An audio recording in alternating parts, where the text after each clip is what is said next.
لقد كان لكم في رسول الله أسوة حسنة لمن كان يرجو الله واليوم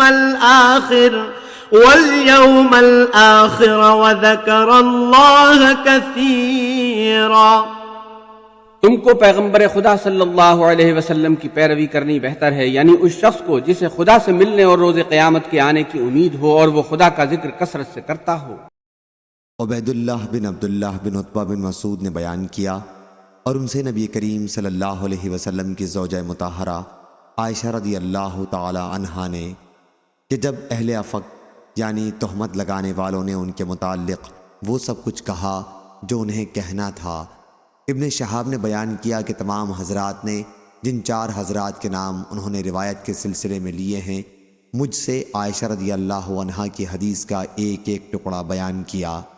یہ بھی تھا کہ ان میں سے بعض کو یہ قصہ زیادہ بہتر طریقے پر یاد تھا اور عمدگی سے یہ قصہ بیان کرتا تھا، اور میں نے ان میں سے ہر ایک کی روایت یاد رکھی جو اس نے عائشہ رضی اللہ تعالی عنہا سے یاد رکھی تھی، اگرچہ بعض لوگوں کو دوسرے لوگوں کے مقابلے میں روایت زیادہ بہتر طریقے پر یاد تھی، پھر بھی ان میں باہم ایک کی روایت دوسرے کی روایت کی تصدیق کرتی ہے۔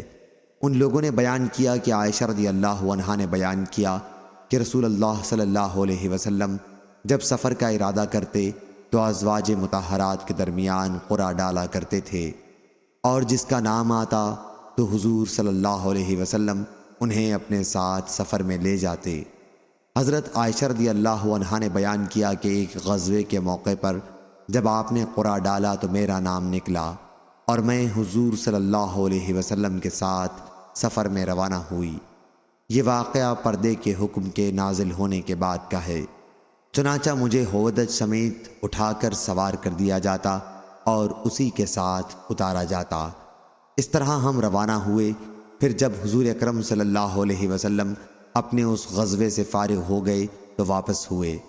واپسی میں اب ہم مدینے کے قریب تھے اور ایک مقام پر پڑاؤ تھا جہاں سے حضور صلی اللہ علیہ وسلم نے کوچ کا رات میں اعلان کیا۔ کوچ کا اعلان ہو چکا تو مائیں کھڑی ہوئی اور تھوڑی دور چل کر لشکر کے حدود سے آگے نکل گئی۔ پھر قضائے حاجت سے فارغ ہو کر میں اپنی سواری کے پاس پہنچی۔ وہاں پہنچ کر جو میں نے اپنا سینہ ٹٹولا تو ظفار یمن کا ایک شہر کے مہرہ کا بنا ہوا میرا ہار غائب تھا۔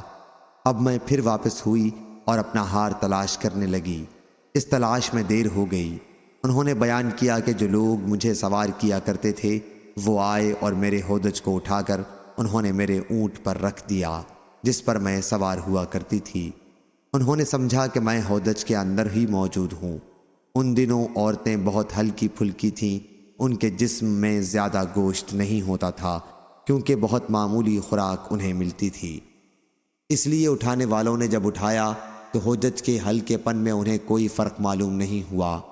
یوں بھی اس وقت میں ایک کم عمر لڑکی تھی۔ غرض اونٹ کو اٹھا کر وہ بھی روانہ ہو گئے۔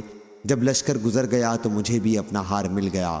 میں ڈیرے پر آئی تو وہاں کوئی بھی نہ تھا، نہ پکارنے والا نہ جواب دینے والا، اس لیے میں وہاں آئی جہاں میرا اصل ڈیرا تھا۔ مجھے یقین تھا کہ جلد ہی میرے نہ ہونے کا انہیں علم ہو جائے گا اور مجھے لینے کے لیے وہ واپس لوٹ آئیں گے۔ اپنی جگہ پر بیٹھے بیٹھے میری آنکھ لگ گئی اور میں سو گئی۔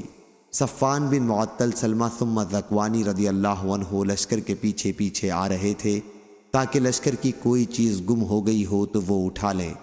انہوں نے ایک سوئے انسان کا سایہ دیکھا اور جب قریب آ کر مجھے دیکھا تو پہچان گئے۔ پردے سے پہلے وہ مجھے دیکھ چکے تھے۔ مجھے جب وہ پہچان گئے تو ان اللہ پڑھنا شروع کیا اور ان کی آواز سے میں جاگ اٹھی اور فوراً اپنی چادر سے میں نے اپنا چہرہ چھپا لیا۔ خدا کی قسم میں نے ان سے ایک لفظ بھی نہیں کہا اور نہ سوا ان اللہ کہ میں نے ان کی زبان سے کوئی لفظ سنا۔ وہ سواری سے اتر گئے اور اسے انہوں نے بٹھا کر اس کی اگلی ٹانگ کو موڑ دیا تاکہ بغیر کسی مدد کے ام المومنین اس پر سوار ہو سکیں۔ میں اٹھی اور اس پر سوار ہو گئی۔ اب وہ سواری کو آگے سے پکڑے ہوئے لے کر چلے۔ جب ہم لشکر کے قریب پہنچے تو ٹھیک دوپہر کا وقت تھا۔ لشکر پڑاؤ کیے ہوئے تھا۔ ام المومنین رضی اللہ عنہا نے بیان کیا کہ پھر جسے ہلاک ہونا تھا وہ ہلاک ہوا۔ اصل میں تہمت کا بیڑا عبداللہ بن ابی ابن سلول منافق نے اٹھا رکھا تھا۔ عروہ نے بیان کیا کہ مجھے معلوم ہوا ہے کہ وہ اس تہمت کا چرچا کرتا اور اس کا مجلسوں میں اس کا تذکرہ ہوا کرتا۔ وہ اس کی تصدیق کرتا، خوب غور اور توجہ سے سنتا اور پھیلانے کے لیے خوب کھود کرید کرتا۔ عروہ نے پہلی سند کے حوالے سے یہ بھی کہا کہ حسان بن ثابت، مصطح بن اثاثہ اور حمنہ بنت حجش کے سوا تہمت لگانے میں شریک کسی کا بھی نام نہیں لیا کہ مجھے ان کا علم ہوتا، اگرچہ اس میں شریک ہونے والے بہت سے تھے، جیسا کہ اللہ تعالیٰ نے ارشاد فرمایا کہ جن لوگوں نے تہمت لگائی ہے وہ بہت سے ہیں، لیکن اس معاملے میں سب سے بڑھ چڑھ کر حصہ لینے والا عبداللہ بن ابی ابن سلول تھا۔ عروہ نے بیان کیا کہ عائشہ رضی اللہ عنہا اس پر بڑی خفگی کا اظہار کرتی تھیں۔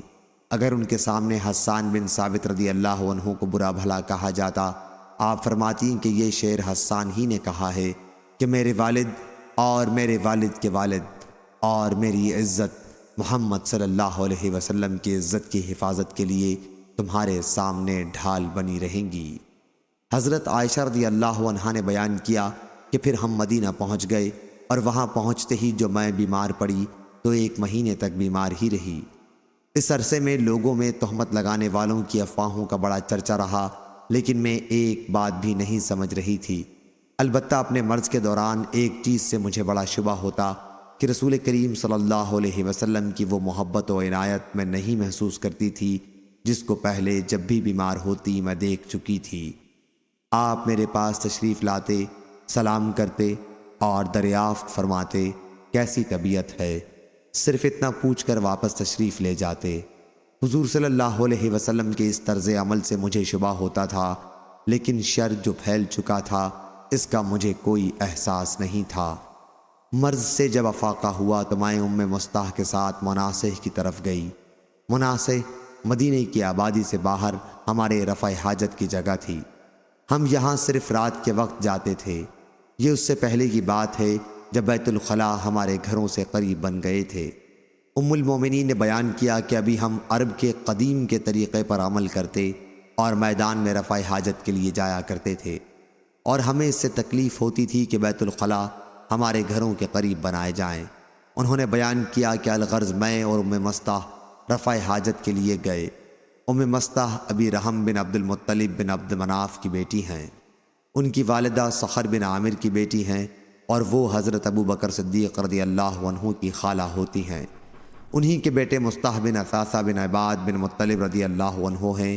پھر میں اور ام مصطح حاجت سے فارغ ہو کر اپنے گھر کی طرف واپس آ رہے تھے کہ ام مصطح اپنی چادر میں الجھ گئیں اور ان کی زبان سے نکلا کہ مصطح ذلیل ہو۔ میں نے کہا آپ نے بری بات زبان سے نکالی، ایک ایسے شخص کو آپ برا کہہ رہی ہیں جو بدر کی لڑائی میں شریک ہو چکا ہے۔ انہوں نے اس پر کہا کیوں مصطح کی باتیں تم نے نہیں سنی؟ ام المومنین نے بیان کیا کہ میں نے پوچھا کہ انہوں نے کیا کہا ہے۔ بیان کیا پھر انہوں نے تہمت لگانے والوں کی باتیں سنائیں۔ بیان کیا کہ ان باتوں کو سن کر میرا مرض اور بڑھ گیا۔ جب میں اپنے گھر واپس آئی تو حضور اکرم صلی اللہ علیہ وسلم میرے پاس تشریف لائے اور سلام کے بعد دریافت فرمایا کہ کیسی طبیعت ہے۔ میں نے حضور صلی اللہ علیہ وسلم سے عرض کیا کہ کیا مجھے اپنے والدین کے گھر جانے کی اجازت مرحمت فرمائیں گے؟ ام المومنین نے بیان کیا کہ میرا ارادہ یہ تھا کہ ان سے اس خبر کی تصدیق کروں گی۔ انہوں نے بیان کیا کہ حضور صلی اللہ علیہ وسلم نے مجھے اجازت دے دی۔ میں نے اپنی والدہ سے گھر جا کر پوچھا کہ آخر لوگوں میں کس طرح کی افواہیں ہیں۔ انہوں نے فرمایا کہ بیٹی فکر نہ کر، خدا کی قسم ایسا شاید ہی کہیں ہوا ہو کہ ایک خوبصورت عورت کسی ایسے شوہر کے ساتھ ہو جو اس سے محبت بھی رکھتا ہو اور اس کی سوکنیں بھی ہوں، اور پھر اس پر تہمتیں نہ لگائی گئی ہوں، اس کی عیب جوئی نہ کی گئی ہو۔ ام المومنین نے بیان کیا کہ میں نے اس پر کہا کہ سبحان اللہ، میری سوکنوں سے اس کا کیا تعلق، اس کا تو عام لوگوں میں چرچا ہے۔ انہوں نے بیان کیا کہ ادھر پھر جو میں نے رونا شروع کیا تو رات بھر روتی رہی۔ اسی طرح صبح ہو گئی اور میرے آنسو کسی طرح نہ تھمتے تھے اور نہ نیند ہی آتی تھی۔ بیان کیا کہ ادھر رسول اللہ صلی اللہ علیہ وسلم نے علی بن ابی طالب رضی اللہ عنہ اور اسامہ بن زید رضی اللہ عنہ کو اپنی بیوی کو علیحدہ کرنے کے متعلق مشورہ کرنے کے لیے بلایا۔ کیونکہ اس سلسلے میں اب تک آپ پر وحی نازل نہیں ہوئی تھی۔ بیان کیا کہ اسامہ نے تو حضور اکرم صلی اللہ علیہ وسلم کو اسی کے مطابق مشورہ دیا جو وہ حضور صلی اللہ علیہ وسلم کی بیوی مراد خود اپنی ذات سے ہے کی پاکیزگی اور حضور صلی اللہ علیہ وسلم کی ان سے محبت کے متعلق جانتے تھے۔ چنانچہ انہوں نے کہا کہ آپ کی بیوی میں مجھے خیر و بھلائی کے سوا اور کچھ معلوم نہیں ہے، لیکن علی رضی اللہ عنہ نے کہا یا رسول اللہ، اللہ تعالیٰ نے آپ پر کوئی تنگی نہیں رکھی ہے اور عورتیں بھی ان کے علاوہ بہت ہیں، آپ ان کی باندی بریرہ رضی اللہ عنہا سے بھی دریافت فرما لیں، وہ حقیقت حال بیان کر دے گی۔ بیان کیا کہ پھر حضور صلی اللہ علیہ وسلم نے بریرہ رضی اللہ عنہا کو بلایا اور ان سے دریافت فرمایا کہ کیا تم نے کوئی ایسی بات دیکھی ہے جس سے تمہیں عائشہ پر شبہ ہوا ہو؟ حضرت بریرہ رضی اللہ عنہا نے کہا اس ذات کی قسم جس نے آپ کو حق کے ساتھ مبعوث کیا، میں نے ان کے اندر کوئی ایسی چیز نہیں دیکھی جو بری ہو۔ اتنی بات ضرور ہے کہ وہ ایک نوعمر لڑکی ہیں، آٹا گوندھ کر سو جاتی ہیں اور بکری آ کر اسے کھا جاتی ہے۔ انہوں نے بیان کیا کہ اس دن رسول اللہ صلی اللہ علیہ وسلم نے صحابہ کو خطاب کیا اور ممبر پر کھڑے ہو کر عبداللہ بن ابی منافق کا معاملہ رکھا۔ آپ نے فرمایا اے گروہ مسلمین، اس شخص کے بارے میں میری کون مدد کرے گا جس کی اذیتیں اب میری بیوی کے معاملے تک پہنچ گئی ہیں؟ خدا کی قسم کہ میں نے اپنی بیوی میں خیر کے سوا اور کوئی چیز نہیں دیکھی۔ اور نام بھی ان لوگوں نے ایک ایسے شخص صفوان بن معطل رضی اللہ عنہ جو ام المومنین کو اپنے اونٹ پر لائے تھے کا لیا ہے، جس کے بارے میں بھی میں خیر کے سوا اور کچھ نہیں جانتا۔ وہ جب بھی میرے گھر آئے تو میرے ساتھ ہی آئے۔ ام المومنین رضی اللہ عنہا نے بیان کیا کہ اس پر سعد بن معاذ رضی اللہ عنہ قبیلہ بنی اشل کے ہم رشتہ کھڑے ہوئے اور عرض کیا میں یا رسول اللہ آپ کی مدد کروں گا، اگر وہ شخص قبیلہ اوس کا ہوا تو میں اس کی گردن مار دوں گا، اور اگر وہ ہمارے بھائیوں خزرج کے قبیلے کا ہوا تو آپ کا اس کے متعلق بھی جو حکم ہوگا ہم بجا لائیں گے۔ ام المومنین نے بیان کیا کہ اس پر قبیلہ خزرج کے ایک صحابی کھڑے ہوئے، حسان کی والدہ ان کی چچا زاد بہن تھیں، یعنی سعد بن عبادہ رضی اللہ عنہ۔ وہ قبیلہ خزرج کے سردار تھے اور اس سے پہلے بڑے صالح اور مخلصین میں تھے، لیکن آج قبیلے کی حمیت ان پر غالب آ گئی۔ انہوں نے سعد رضی اللہ عنہ کو مخاطب کر کے کہا خدا کی قسم تم جھوٹے ہو، تم اسے قتل نہیں کر سکتے اور نہ تمہارے اندر اتنی طاقت ہے، اگر وہ تمہارے قبیلے کا ہوتا تو تم اس کے قتل کا نام نہ لیتے۔ اس کے بعد اسید بن حذیر رضی اللہ عنہ جو سعد بن معاذ رضی اللہ عنہ کے چچیرے بھائی تھے کھڑے ہوئے اور سعد بن عبادہ رضی اللہ عنہ کو مخاطب کر کے کہا خدا کی قسم تم جھوٹے ہو، ہم اسے ضرور قتل کریں گے، اب اس میں شبہ نہیں رہا کہ تم بھی منافق ہو، تم منافقوں کی طرف سے مدافعت کرتے ہو۔ اتنے میں اوس و خزرج انصار کے دونوں قبیلے بھڑک اٹھے اور ایسا معلوم ہوتا تھا کہ آپس ہی میں لڑ پڑیں گے۔ اس وقت تک رسول اللہ صلی اللہ علیہ وسلم ممبر پر ہی تشریف رکھتے تھے۔ ام المومنین حضرت عائشہ رضی اللہ عنہا نے بیان کیا کہ پھر حضور صلی اللہ علیہ وسلم سب کو خاموش کرانے لگے، سب حضرات چپ ہو گئے اور حضور صلی اللہ علیہ وسلم بھی خاموش ہو گئے۔ ام المومنین حضرت عائشہ رضی اللہ عنہا نے بیان کیا کہ میں اس روز پورے دن روتی رہی، نہ میرا آنسو تھمتا تھا اور نہ آنکھ لگتی تھی۔ بیان کیا کہ صبح کے وقت میرے والدین میرے پاس آئے، 2 راتیں اور 1 دن میرا روتے ہوئے گزر گیا تھا۔ اس پورے عرصے میں نہ میرا آنسو رکا اور نہ نیند آئی، ایسا معلوم ہوتا تھا کہ روتے روتے میرا کلیجہ پھٹ جائے گا۔ ابھی میرے والدین میرے پاس ہی بیٹھے ہوئے تھے اور میں روئے جا رہی تھی کہ قبیلہ انصار کی ایک خاتون نے اندر آنے کی اجازت چاہی۔ میں نے انہیں اجازت دے دی اور وہ بھی میرے ساتھ بیٹھ کر رونے لگیں۔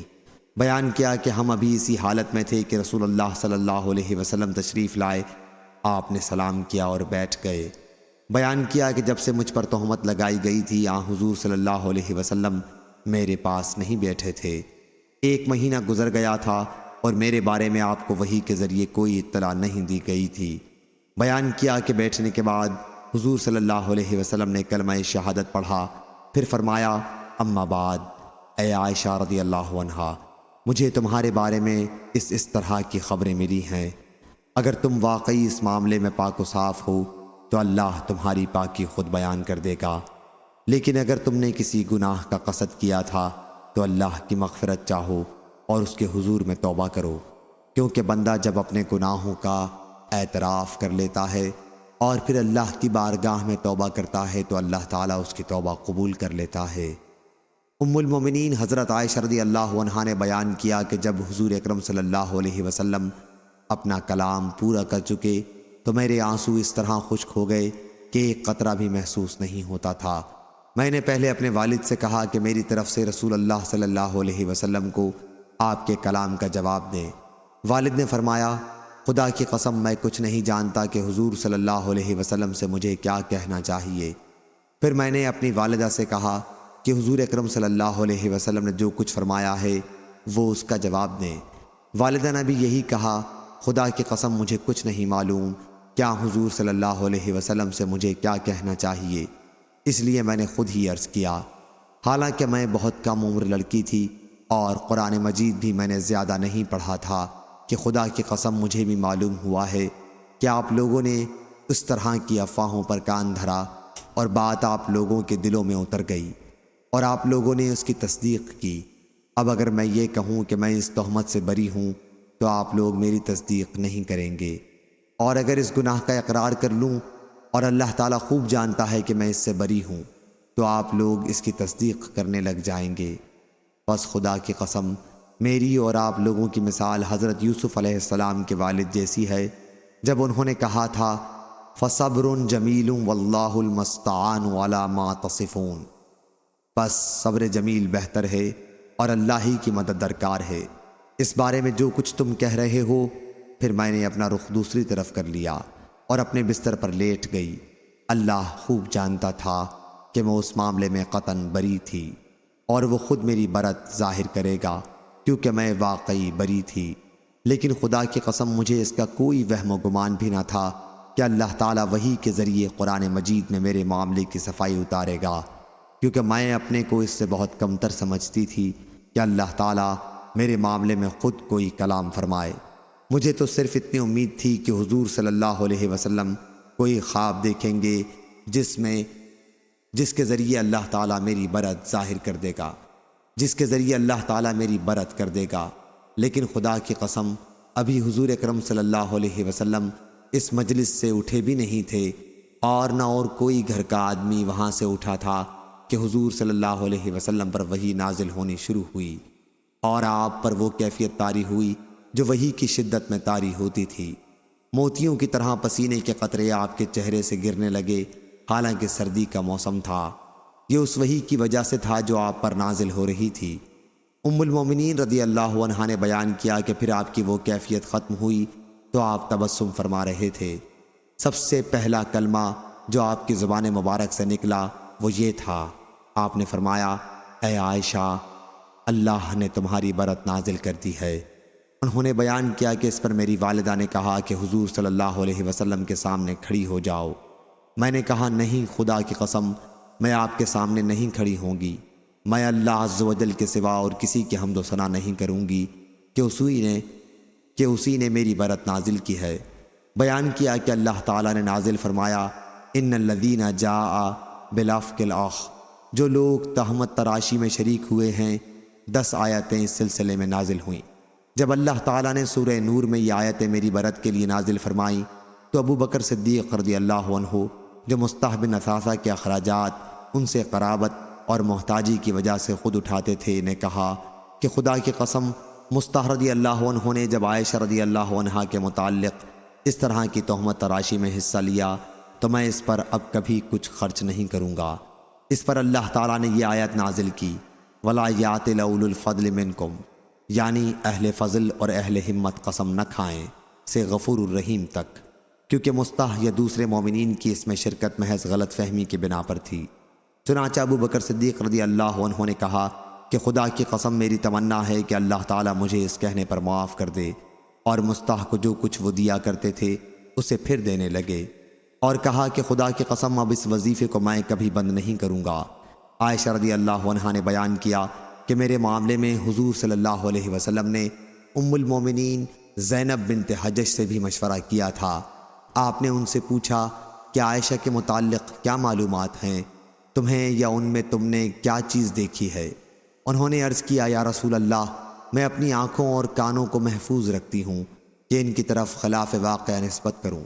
خدا کی قسم میں ان کے بارے میں خیر کے سوا اور کچھ نہیں جانتی۔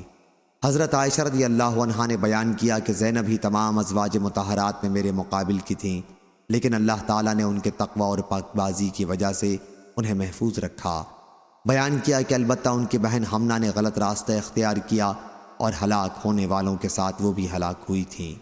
ابن شہاب نے بیان کیا کہ یہی تھی وہ تفصیل اس حدیث کی جو ان اکابر کی طرف سے پہنچی تھی۔ پھر عروہ نے بیان کیا کہ عائشہ رضی اللہ عنہا نے بیان کیا کہ خدا کی قسم، جن صحابی کے ساتھ یہ تہمت لگائی گئی تھی وہ اپنے پر اس تہمت کو سن کر کہتے، سبحان اللہ، اس ذات کی قسم جس کے ہاتھ میں میری جان ہے، میں نے آج تک کسی عورت کا پردہ نہیں کھولا۔ ام المومنین رضی اللہ عنہا نے بیان کیا کہ پھر اس واقعے کے بعد وہ اللہ کے راستے میں شہید ہو گئے تھے۔ صحیح بخاری حدیث نمبر 4141۔ ظاہری نے بیان کیا، کہا کہ مجھ سے خلیفہ ولید بن عبد الملک نے پوچھا، کیا تم کو معلوم ہے کہ حضرت علی رضی اللہ عنہ بھی عائشہ رضی اللہ عنہا پر تہمت لگانے والوں میں تھے؟ میں نے کہا نہیں، البتہ تمہاری قوم قریش کے 2 آدمیوں ابو سلمہ بن عبد الرحمن اور ابو بکر بن عبد الرحمن بن حارث نے مجھے خبر دی کہ عائشہ رضی اللہ عنہا نے ان سے کہا کہ علی رضی اللہ عنہ ان کے معاملے میں خاموش تھے۔ پھر لوگوں نے حشام بن یوسف یا ظاہری سے دوبارہ پوچھا، انہوں نے یہی کہا، مسلمہ اس میں شک نہ کیا، مسیح اس کا لفظ نہیں کہا اور علیہ کا لفظ زیادہ کیا، یعنی ظاہری نے ولید کو اور کچھ جواب نہیں دیا اور پرانے نسخے میں مسلمہ کا لفظ تھا۔ صحیح بخاری حدیث نمبر 4142۔ مسروق بن اجدہ نے بیان کیا، کہا کہ مجھ سے ام رومان رضی اللہ عنہا نے بیان کیا، وہ عائشہ رضی اللہ عنہا کی والدہ ہیں۔ انہوں نے بیان کیا کہ میں اور عائشہ رضی اللہ عنہا بیٹھی ہوئی تھیں کہ ایک انصاری خاتون آئیں اور کہنے لگی کہ اللہ فلاں فلاں کو تباہ کرے۔ ام رومان نے پوچھا کہ کیا بات ہے؟ انہوں نے کہا کہ میرا لڑکا بھی ان لوگوں کے ساتھ شریک ہو گیا ہے جنہوں نے اس طرح کی بات کی ہے۔ ام رومان رضی اللہ عنہا نے پوچھا کہ آخر بات کیا ہے؟ اس پر انہوں نے تہمت لگانے والوں کی باتیں نقل کر دیں۔ عائشہ رضی اللہ عنہا نے پوچھا کہ یا رسول اللہ صلی اللہ علیہ وسلم نے یہ باتیں سنی ہیں؟ انہوں نے بیان کیا کہ ہاں۔ انہوں نے پوچھا اور ابو بکر رضی اللہ عنہ نے بھی؟ انہوں نے کہا کہ ہاں، انہوں نے بھی۔ یہ سنتے ہی وہ غش کھا کر گر پڑی اور جب ہوش آیا تو جاڑے کے ساتھ بخار چڑھا ہوا تھا۔ میں نے ان پر ان کے کپڑے ڈال دیے اور اچھی طرح ڈھک دیا۔ اس کے بعد رسول اللہ صلی اللہ علیہ وسلم تشریف لائے اور دریافت فرمایا کہ انہیں کیا ہوا ہے؟ میں نے عرض کیا یا رسول اللہ، جاڑے کے ساتھ بخار چڑھ گیا ہے۔ حضور صلی اللہ علیہ وسلم نے فرمایا غالباً اس نے اس طوفان کی بات سن پائی ہے۔ ام رومان رضی اللہ عنہا نے کہا کہ جی ہاں۔ پھر عائشہ رضی اللہ عنہا نے بیٹھ کر کہا کہ خدا کی قسم، اگر میں قسم کھاؤں کہ میں بے گناہ ہوں تو آپ لوگ میری تصدیق نہیں کریں گے، اور اگر کچھ کہوں تب بھی میرا عذر نہیں سنیں گے۔ میری اور آپ لوگوں کی یعقوب علیہ السلام اور ان کے بیٹوں جیسی کہاوت ہے کہ انہوں نے کہا تھا واللہ المستعان علی ما تصفون، یعنی اللہ ان باتوں پر جو تم بناتے ہو مدد کرنے والا ہے۔ ام رومان رضی اللہ عنہا نے کہا حضرت صلی اللہ علیہ وسلم حضرت عائشہ رضی اللہ عنہا کی یہ تقریر سن کر لوٹ گئے، کچھ جواب نہیں دیا۔ چنانچہ اللہ تعالیٰ نے خود ان کی تلافی نازل کی۔ وہ حضرت صلی اللہ علیہ وسلم سے کہنے لگی بس میں اللہ ہی کا شکر ادا کرتی ہوں، نہ تمہارا نہ کسی اور کا۔ صحیح بخاری حدیث نمبر 4143۔ وکی نے بیان کیا، ان سے نافع بن عمر نے، ان سے ابن ابی ملیکہ نے کہ عائشہ رضی اللہ عنہا سورہ نور کی آیت میں قرأت اذ تلقونہ باللسنتکم کرتی تھیں اور اس کی تفسیر میں فرماتی تھیں اولق جھوٹ کے معنی میں ہے۔ ابن ابی ملیکہ نے بیان کیا حضرت عائشہ رضی اللہ عنہا ان آیتوں کو اوروں سے زیادہ جانتی تھیں کیونکہ وہ خاص انہی کے باب میں اتری تھیں۔ صحیح بخاری حدیث نمبر 4144۔ عبدہ بن سلیمان نے بیان کیا، ان سے حشام نے، ان سے ان کے والد نے بیان کیا کہ میں عائشہ رضی اللہ عنہا کے سامنے حسان بن ثابت رضی اللہ عنہ کو برا کہنے لگا تو انہوں نے کہا کہ انہیں برا نہ کہو، کیونکہ وہ رسول اللہ صلی اللہ علیہ وسلم کی طرف سے کفار کو جواب دیتے تھے اور حضرت عائشہ رضی اللہ عنہا نے بیان کیا کہ انہوں نے حضور اکرم صلی اللہ علیہ وسلم سے مشرکین قریش کی حجو کہنے کی اجازت چاہی تو آپ نے فرمایا کہ پھر میرے نسب کا کیا ہوگا؟ حسان رضی اللہ عنہ نے کہا کہ میں آپ کو ان سے اس طرح الگ کر لوں گا جیسے بال گندھے ہوئے آٹے سے کھینچ لیا جاتا ہے۔ اور محمد بن عقبہ امام بخاری کے شیخ نے بیان کیا، ہم سے عثمان بن فرقد نے بیان کیا، کہا میں نے حشام سے سنا، انہوں نے اپنے والد سے، انہوں نے بیان کیا کہ میں نے حسان بن ثابت رضی اللہ عنہ کو برا بھلا کہا کیونکہ انہوں نے بھی حضرت عائشہ رضی اللہ عنہا پر تہمت لگانے میں بہت حصہ لیا تھا۔ صحیح بخاری حدیث نمبر 4145۔ مسروق نے بیان کیا کہ ہم عائشہ رضی اللہ عنہا کی خدمت میں حاضر ہوئے تو ان کے یہاں حسان بن ثابت رضی اللہ عنہ موجود تھے اور ام المومنین رضی اللہ عنہا کو اپنے اشعار سنا رہے تھے۔ ایک شعر تھا جس کا ترجمہ یہ ہے: وہ سنجیدہ اور پاک دامن ہے جس پر کبھی تہمت نہیں لگائی گئی، وہ ہر صبح بھوکی ہو کر نادان بہنوں کا گوشت نہیں کھاتی۔ اس پر عائشہ رضی اللہ عنہا نے کہا لیکن تم تو ایسے نہیں ثابت ہوئے۔ مسروق نے بیان کیا کہ پھر میں نے عائشہ رضی اللہ عنہا سے عرض کیا آپ انہیں اپنے یہاں آنے کی اجازت کیوں دیتی ہیں جبکہ اللہ تعالیٰ ان کے متعلق فرما چکا ہے کہ اور ان میں وہ شخص جو تہمت لگانے میں سب سے زیادہ ذمہ دار ہے اس کے لیے بڑا عذاب ہوگا۔ اس پر ام المومنین نے فرمایا کہ نابینا ہو جانے سے سخت اور کیا عذاب ہوگا۔ حسان رضی اللہ عنہ کی بصارت آخر عمر میں چلی گئی تھی۔ عائشہ رضی اللہ عنہا نے ان سے کہا کہ حسان رضی اللہ عنہ رسول اللہ صلی اللہ علیہ وسلم کی حمایت کیا کرتے تھے۔ صحیح بخاری حدیث نمبر 4146۔ صالح بن کیسان نے بیان کیا، ان سے عبید اللہ بن عبداللہ نے اور ان سے زید بن خالد رضی اللہ عنہ نے بیان کیا کہ حدیبیہ کے سال ہم رسول اللہ صلی اللہ علیہ وسلم کے ساتھ نکلے تو ایک دن رات میں بارش ہوئی۔ حضور صلی اللہ علیہ وسلم نے صبح کی نماز پڑھانے کے بعد ہم سے خطاب کیا اور دریافت فرمایا معلوم ہے تمہارے رب نے کیا کہا؟ ہم نے عرض کی کہ اللہ اور اس کے رسول کو زیادہ علم ہے۔ آپ نے فرمایا کہ اللہ تعالیٰ فرماتا ہے صبح ہوئی تو میرے کچھ بندوں نے اس حالت میں صبح کی کہ ان کا ایمان مجھ پر تھا اور کچھ نے اس حالت میں صبح کی کہ وہ میرا انکار کیے ہوئے تھے۔ تو جس نے کہا کہ ہم پر یہ بارش اللہ کے رزق، اللہ کی رحمت اور اللہ کے فضل سے ہوئی ہے تو وہ مجھ پر ایمان لانے والا ہے اور ستاروں کا انکار کرنے والا ہے۔ اور جو شخص یہ کہتا ہے کہ یہ بارش فلاں ستارے کی تاثیر سے ہوئی ہے تو وہ ستاروں پر ایمان لانے والا اور میرے ساتھ کفر کرنے والا ہے۔ صحیح بخاری حدیث نمبر 4147۔ انس بن مالک رضی اللہ عنہ نے خبر دی کہ رسول اللہ صلی اللہ علیہ وسلم نے 4 عمرے کیے اور سوائے اس عمرے کے جو آپ نے حج کے ساتھ کیا تمام عمرے ذی قعدہ کے مہینے میں کیے۔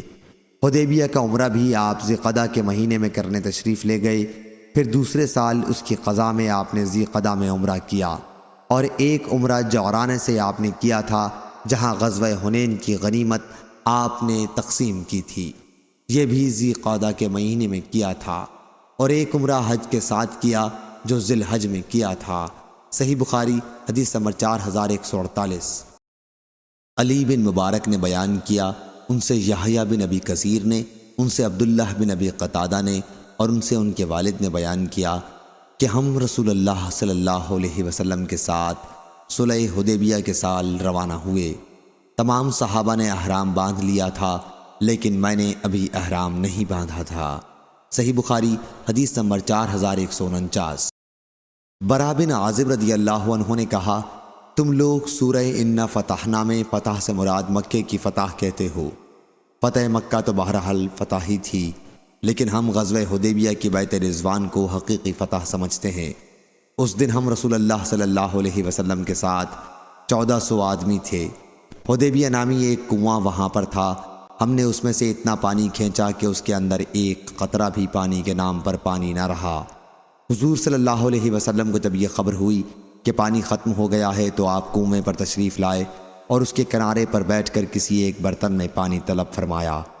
اس سے آپ نے وضو کیا اور مزمزہ کلی کی اور دعا فرمائی، پھر سارا پانی اس کنویں میں ڈال دیا۔ تھوڑی دیر کے لیے ہم نے کنویں کو یوں ہی رہنے دیا اور اس کے بعد جتنا ہم نے چاہا اس میں سے پانی پیا اور اپنی سواریوں کو پلایا۔ صحیح بخاری حدیث نمبر 4150۔ برا بن عازب رضی اللہ عنہ نے خبر دی کہ وہ لوگ غزوہ حدیبیہ کے موقع پر رسول اللہ صلی اللہ علیہ وسلم کے ساتھ 1400 کی تعداد میں تھے یا اس سے بھی زیادہ۔ ایک کنویں پر پڑا ہوا لشکر نے اس کا سارا پانی کھینچ لیا اور نبی کریم صلی اللہ علیہ وسلم کی خدمت میں حاضر ہوئے۔ حضور صلی اللہ علیہ وسلم کنویں کے پاس تشریف لائے اور اس کی منڈیر پر بیٹھ گئے۔ پھر فرمایا کہ ایک ڈول میں اسی کنویں کا پانی لاؤ۔ پانی لایا گیا تو آپ نے اس میں کلی کی اور دعا فرمائی۔ پھر فرمایا کہ کنویں کو یوں ہی تھوڑی دیر کے لیے رہنے دو۔ اس کے بعد سارا لشکر خود بھی سیراب ہوتا رہا اور اپنی سواریوں کو بھی خوب پلاتا رہا، یہاں تک کہ وہاں سے انہوں نے کوچ کیا۔ صحیح بخاری حدیث نمبر 4151۔ جابر رضی اللہ عنہ نے بیان کیا کہ غزوہ حدیبیہ کے موقع پر سارا ہی لشکر پیاسا ہو چکا تھا۔ رسول اللہ صلی اللہ علیہ وسلم کے سامنے ایک چھاگل تھا، اس کے پانی سے آپ نے وضو کیا۔ پھر صحابہ آپ کی خدمت میں حاضر ہوئے تو آپ نے دریافت فرمایا کہ کیا بات ہے؟ صحابہ بولے کہ یا رسول اللہ، ہمارے پاس اب پانی نہیں رہا، نہ وضو کرنے کے لیے اور نہ پینے کے لیے، سوائے اس پانی کے جو آپ کے برتن میں موجود ہے۔ بیان کیا کہ پھر حضور اکرم صلی اللہ علیہ وسلم نے اپنا ہاتھ اس برتن پر رکھا اور پانی آپ کی انگلیوں کے درمیان سے چشمے کی طرح پھوٹ پھوٹ کر ابلنے لگا۔ راوی نے بیان کیا کہ پھر ہم نے پانی پیا بھی اور وضو بھی کیا۔ سالم کہتے ہیں کہ میں نے جابر رضی اللہ عنہ سے پوچھا کہ آپ لوگ کتنی تعداد میں تھے؟ انہوں نے بتلایا کہ اگر ہم 1,00,000 بھی ہوتے تو پانی کافی ہو جاتا۔ ویسے اس وقت ہماری تعداد 1500 تھی۔ صحیح بخاری حدیث نمبر 4152۔ جابر رضی اللہ عنہ کہا کرتے تھے کہ حدیبیہ کی صلح کے موقع پر صحابہ کی تعداد 1400 تھی۔ اس پر حضرت سعید بن مسیب نے بیان کیا کہ مجھ سے جابر رضی اللہ عنہ نے یہ کہا تھا کہ اس موقع پر 1500 صحابہ موجود تھے۔ چنانچہ نبی کریم صلی اللہ علیہ وسلم سے حدیبیہ میں بیعت کی تھی۔ ابو داؤد طیالسی نے بیان کیا، ہم سے قرہ بن خالد نے بیان کیا، ان سے قتادہ نے اور محمد بن بشار نے بھی ابو داؤد طیالسی کے ساتھ اسی کو روایت کیا ہے۔ صحیح بخاری حدیث نمبر 4153۔ عمرو بن دینار نے بیان کیا، انہوں نے کہا کہ میں نے جابر بن عبداللہ رضی اللہ عنہ سے سنا، انہوں نے بیان کیا کہ ہم سے رسول اللہ صلی اللہ علیہ وسلم نے غزوہ حدیبیہ کے موقع پر فرمایا تھا کہ تم لوگ تمام زمین والوں میں سب سے بہتر ہو۔ ہماری تعداد اس موقع پر 1400 تھی۔ اگر آج میری آنکھوں میں بینائی ہوتی تو میں اس درخت کا مقام بتاتا۔ اس روایت کے مطابق عامش نے کی، ان سے سالم نے سنا اور انہوں نے جابر سے سنا کہ 1400 صحابہ غزوہ حدیبیہ میں تھے۔ صحیح بخاری حدیث نمبر 4154۔ شعبہ نے بیان کیا، ان سے عمرو بن مرہ نے، ان سے عبداللہ بن ابی اوفہ رضی اللہ عنہ نے بیان کیا کہ درخت والوں بیعت رضوان کرنے والوں کی تعداد 1300 تھی۔ قبیلہ اسلم مہاجرین کا 8واں حصہ تھے۔ اس روایت کے مطابق محمد بن بشار نے کی، ان سے ابو داؤد طیالسی نے بیان کیا اور ان سے شعبہ نے۔ صحیح بخاری حدیث نمبر 4155۔ قیس بن ابی حازم نے مرداس اسلمی رضی اللہ عنہ سے سنا، وہ اصحاب شجرہ غزوہ حدیبیہ میں شریک ہونے والوں میں سے تھے۔ وہ بیان کرتے تھے کہ پہلے صالحین قبض کیے جائیں گے، جو زیادہ صالح ہوگا اس کی روح سب سے پہلے، اور جو اس کے بعد کے درجے کا ہوگا اس کے بعد، پھر ردی اور بیکار کھجور اور جو کی طرح بیکار لوگ باقی رہ جائیں گے جن کے اللہ کے نزدیک کوئی قدر نہیں ہوگی۔ صحیح بخاری حدیث نمبر 4156۔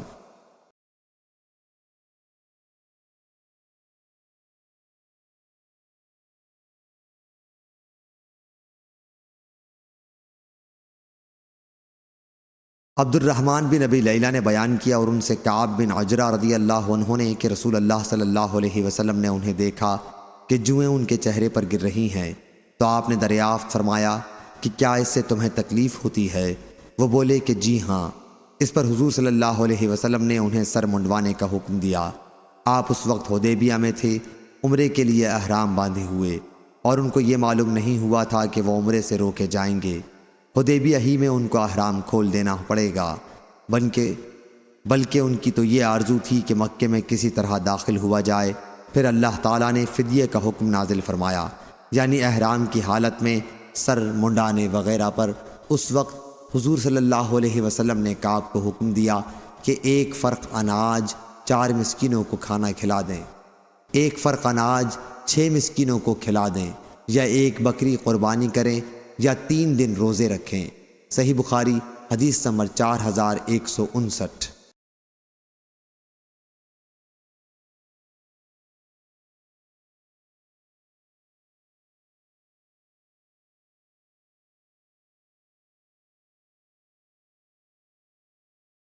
مسیب بن حزن رضی اللہ عنہ نے بیان کیا کہ میں نے وہ درخت دیکھا تھا، لیکن پھر بعد میں جب میں آیا تو میں اسے پہچان نہیں سکا۔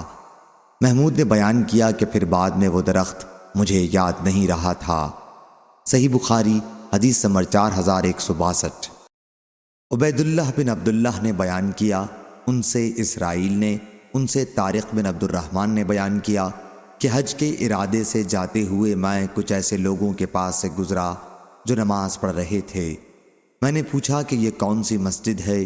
انہوں نے بتایا کہ یہ وہی درخت ہے جہاں رسول اللہ صلی اللہ علیہ وسلم نے بیعت رضوان لی تھی۔ پھر میں سعید بن مسیب کے پاس آیا اور انہیں اس کی خبر دی۔ انہوں نے کہا مجھ سے میرے والد مسیب بن حزن نے بیان کیا، وہ ان لوگوں میں تھے جنہوں نے حضرت صلی اللہ علیہ وسلم سے اس درخت کے تلے بیعت کی تھی۔ کہتے تھے جب میں دوسرے سال وہاں گیا تو اس درخت کی جگہ کو بھول گیا۔ سعید نے کہا حضرت صلی اللہ علیہ وسلم کے اصحاب تو اس درخت کو پہچان نہ سکے، تم لوگوں نے کیسے پہچان لیا؟ اس کے تلے مسجد بنا لی، تم ان سے زیادہ علم والے ٹھہرے۔ صحیح بخاری حدیث نمبر 4163۔ موسیٰ بن اسماعیل نے بیان کیا، کہا ہم سے ابو ایوانہ نے، کہا ہم سے طارق بن عبد الرحمن نے، ان سے سعید بن مسیب نے، اور ان سے ان کے والد نے، کہ انہوں نے بھی رسول اللہ صلی اللہ علیہ وسلم سے اس درخت کے تلے بیعت کی تھی۔ کہتے تھے کہ جب ہم دوسرے سال ادھر گئے تو ہمیں پتہ ہی نہیں چلا کہ وہ کون سا درخت تھا۔ بہرحال بعد میں حضرت عمر رضی اللہ عنہ نے اس درخت کو کٹوا دیا تاکہ وہ پرستش گاہ نہ بن جائے۔ صحیح بخاری حدیث نمبر 4164۔ سفیان ثوری نے بیان کیا، ان سے طارق بن عبد الرحمن نے بیان کیا کہ سعید بن مسیب کی مجلس میں الشجرہ کا ذکر ہوا تو وہ ہنسے اور کہا کہ میرے والد نے مجھے بتایا کہ وہ بھی اس درخت کے تلے بیعت میں شریک تھے۔ صحیح بخاری حدیث نمبر 4165۔ شعبہ نے بیان کیا، ان سے عمرو بن مرہ نے، انہوں نے کہا کہ میں نے عبداللہ بن ابی اوفی رضی اللہ عنہ سے سنا، وہ بیعت رضوان میں شریک تھے۔ انہوں نے بیان کیا کہ نبی کریم صلی اللہ علیہ وسلم کی خدمت میں جب کوئی صدقہ لے کر حاضر ہوتا تو آپ دعا کرتے کہ اے اللہ اس پر اپنی رحمت نازل فرما۔ چنانچہ میرے والد بھی اپنا صدقہ لے کر حاضر ہوئے تو حضور صلی اللہ علیہ وسلم نے دعا کی کہ اے اللہ آل ابی اوفی رضی اللہ عنہ پر اپنی رحمت نازل فرما۔ صحیح بخاری حدیث نمبر 4166۔ عباد بن تمیم نے بیان کیا کہ حرہ کی لڑائی میں لوگ عبداللہ بن حنظلہ رضی اللہ عنہ کے ہاتھ پر یزید کے خلاف بیعت کر رہے تھے۔ عبداللہ بن زید نے پوچھا کہ ابن حنظلہ سے کس بات پر بیعت کی جا رہی ہے؟ تو لوگوں نے بتایا کہ موت پر۔ ابن زید نے کہا کہ رسول کریم صلی اللہ علیہ وسلم کے بعد اب میں کسی سے بھی موت پر بیعت نہیں کروں گا۔ وہ حضور اکرم صلی اللہ علیہ وسلم کے ساتھ غزوہ حدیبیہ میں شریک تھے، جہاں حضرت صلی اللہ علیہ وسلم نے صحابہ رضی اللہ عنہم سے موت پر بیعت دی تھی۔ صحیح بخاری حدیث نمبر 4167۔ ایاس بن سلمہ بن عقو نے بیان کیا، کہا کہ مجھ سے میرے والد نے بیان کیا، وہ اصحاب شجرہ میں سے تھے۔ انہوں نے بیان کیا کہ ہم رسول اللہ صلی اللہ علیہ وسلم کے ساتھ جمعے کی نماز پڑھ کر واپس ہوئے تو دیواروں کا سایہ ابھی اتنا نہیں ہوا تھا کہ ہم اس میں آرام کر سکیں۔ صحیح بخاری حدیث نمبر 4168۔ حاتم بن اسماعیل نے بیان کیا، ان سے یزید بن ابی عبید نے بیان کیا کہ میں نے سلمہ بن عقو رضی اللہ عنہ سے پوچھا کہ صلح حدیبیہ کے موقع پر آپ لوگوں نے رسول اللہ صلی اللہ علیہ وسلم سے کس چیز پر بیعت کی تھی؟ انہوں نے بتلایا کہ موت پر۔ صحیح بخاری حدیث نمبر 4169۔ محمد بن فضیل نے بیان کیا، ان سے علا بن مسیب نے، ان سے ان کے والد نے بیان کیا کہ میں برا بن عازب رضی اللہ عنہ کی خدمت میں حاضر ہوا اور عرض کیا، مبارک ہو، آپ کو نبی کریم صلی اللہ علیہ وسلم کی خدمت نصیب ہوئی، اور حضور صلی اللہ علیہ وسلم سے آپ نے شجرہ درخت کے نیچے بیعت کی۔ انہوں نے کہا، بیٹے، تمہیں معلوم نہیں کہ ہم نے حضور صلی اللہ علیہ وسلم کے بعد کیا کیا کام کیے ہیں۔ صحیح بخاری حدیث نمبر 4170۔ یحییٰ بن صالح نے بیان کیا، کہا ہم سے معاویہ نے بیان کیا، وہ سلام کے بیٹے ہیں، ان سے یحییٰ نے، ان سے ابو قلابہ نے، اور انہیں ثابت بن ضحاک رضی اللہ عنہ نے خبر دی کہ انہوں نے نبی کریم صلی اللہ علیہ وسلم سے درخت کے نیچے بیعت کی تھی۔ صحیح بخاری حدیث نمبر 4171۔ شعبہ نے خبر دی، انہیں قتادہ نے، اور انہیں انس بن مالک رضی اللہ عنہ نے، کہ آیت بے شک ہم نے تمہیں کھلی ہوئی فتح دی، یہ فتح صلح حدیبیہ تھی۔ صحابہ رضی اللہ عنہم نے عرض کیا، حضور صلی اللہ علیہ وسلم کے لیے تو مرحلہ آسان ہے کہ آپ کی تمام اگلی اور پچھلی لغزشیں معاف ہو چکی ہیں، لیکن ہمارا کیا ہوگا؟ اس پر اللہ تعالیٰ نے یہ آیت نازل فرمائی، اس لیے کہ مومن مرد اور مومن عورتیں جنت میں داخل کی جائیں گی جس کے نیچے نہریں جاری ہوں گی۔ شعبہ نے بیان کیا کہ پھر میں کوفہ آیا اور قتادہ سے پورا واقعہ بیان کیا، پھر میں دوبارہ قتادہ کی خدمت میں حاضر ہوا اور ان کے سامنے اس کا ذکر کیا تو انہوں نے کہا کہ بے شک ہم نے تمہیں کھلی فتح دی ہے، کہ تفسیر تو انس رضی اللہ عنہ سے روایت ہے، لیکن اس کے بعد ہنیئا مرئیہ یعنی حضور صلی اللہ علیہ وسلم کے لیے تو ہر مرحلہ آسان ہے، یہ تفسیر اکرمہ سے منقول ہے۔ صحیح بخاری حدیث نمبر 4172۔ زاہد بن اسود رضی اللہ عنہ نے بیان کیا، وہ بیعت رضوان میں شریک تھے۔ انہوں نے بیان کیا کہ ہانڈی میں گدھے کا گوشت ابال رہا تھا کہ ایک منادی نے رسول اللہ صلی اللہ علیہ وسلم کی طرف سے اعلان کیا، کیا حضرت صلی اللہ علیہ وسلم تمہیں گدھے کے گوشت کے کھانے سے منع فرماتے ہیں؟ صحیح بخاری حدیث نمبر 4173۔ اور مجزات کے اپنے ہی قبیلے کے ایک صحابی کے متعلق جو بیعت رضوان میں شریک تھے اور جن کا نام ابان بن اوس رضی اللہ عنہ تھا، نقل کیا کہ ان کے ایک گھٹنے میں تکلیف تھی، اس لیے جب وہ سجدہ کرتے تو اس گھٹنے کے نیچے کوئی نرم تکیہ رکھ لیتے تھے۔ صحیح بخاری حدیث نمبر 4174۔ سوید بن نعمان رضی اللہ عنہ نے بیان کیا، وہ بیعت رضوان میں شریک تھے کہ گویا اب بھی وہ منظر میری آنکھوں کے سامنے ہے جب رسول اللہ صلی اللہ علیہ وسلم اور آپ کے صحابہ رضی اللہ عنہم کے سامنے ستو لایا گیا جسے ان حضرات نے پیا۔ اس روایت کی مطابقت معاذ نے شعبہ سے کی ہے۔ صحیح بخاری حدیث نمبر 4175۔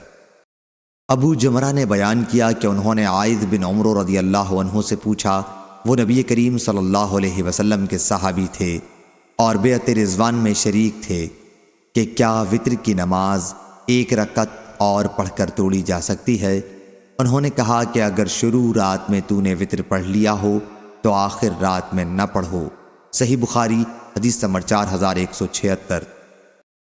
امام مالک نے خبر دی، انہیں زید بن اسلم نے اور انہیں ان کے والد اسلم نے، کہ رسول اللہ صلی اللہ علیہ وسلم کسی سفر یعنی سفر حدیبیہ میں تھے، رات کا وقت تھا اور عمر بن خطاب رضی اللہ عنہ آپ کے ساتھ تھے۔ حضرت عمر رضی اللہ عنہ نے آپ سے کچھ پوچھا، لیکن اس وقت آپ وحی میں مشغول تھے۔ حضرت عمر رضی اللہ عنہ کو خبر نہ تھی، آپ نے کوئی جواب نہیں دیا۔ انہوں نے پھر پوچھا، آپ نے پھر کوئی جواب نہیں دیا۔ انہوں نے پھر پوچھا، آپ نے اس مرتبہ بھی کوئی جواب نہیں دیا۔ اس پر عمر رضی اللہ عنہ نے اپنے دل میں کہا، عمر تیری ماں تجھ پر روئے، رسول اللہ صلی اللہ علیہ وسلم سے تم نے 3 مرتبہ سوال کیا، حضور صلی اللہ علیہ وسلم نے تمہیں 1 مرتبہ بھی جواب نہیں دیا۔ عمر رضی اللہ عنہ نے بیان کیا کہ پھر میں نے اپنے اونٹ کو ایڑ لگائی اور مسلمانوں سے آگے نکل گیا۔ مجھے ڈر تھا کہ کہیں میرے بارے میں کوئی وحی نہ نازل ہو جائے۔ ابھی تھوڑی دیر ہوئی تھی کہ میں نے سنا ایک شخص مجھے آواز دے رہا تھا۔ انہوں نے بیان کیا کہ میں نے سوچا کہ میں تو پہلے ہی ڈر رہا تھا کہ میرے بارے میں کوئی وحی نازل نہ ہو جائے۔ پھر میں حضور صلی اللہ علیہ وسلم کی خدمت میں حاضر ہوا اور آپ کو سلام کیا۔ آپ نے فرمایا کہ رات مجھ پر ایک سورت نازل ہوئی ہے اور وہ مجھے اس تمام کائنات سے زیادہ عزیز ہے جس پر سورج طلوع ہوتا ہے۔ پھر آپ نے سورہ انا فتحنا لک فتحا مبینا، بے شک ہم نے آپ کو کھلی ہوئی فتح دی ہے کی تلاوت فرمائی۔ صحیح بخاری حدیث نمبر 4177۔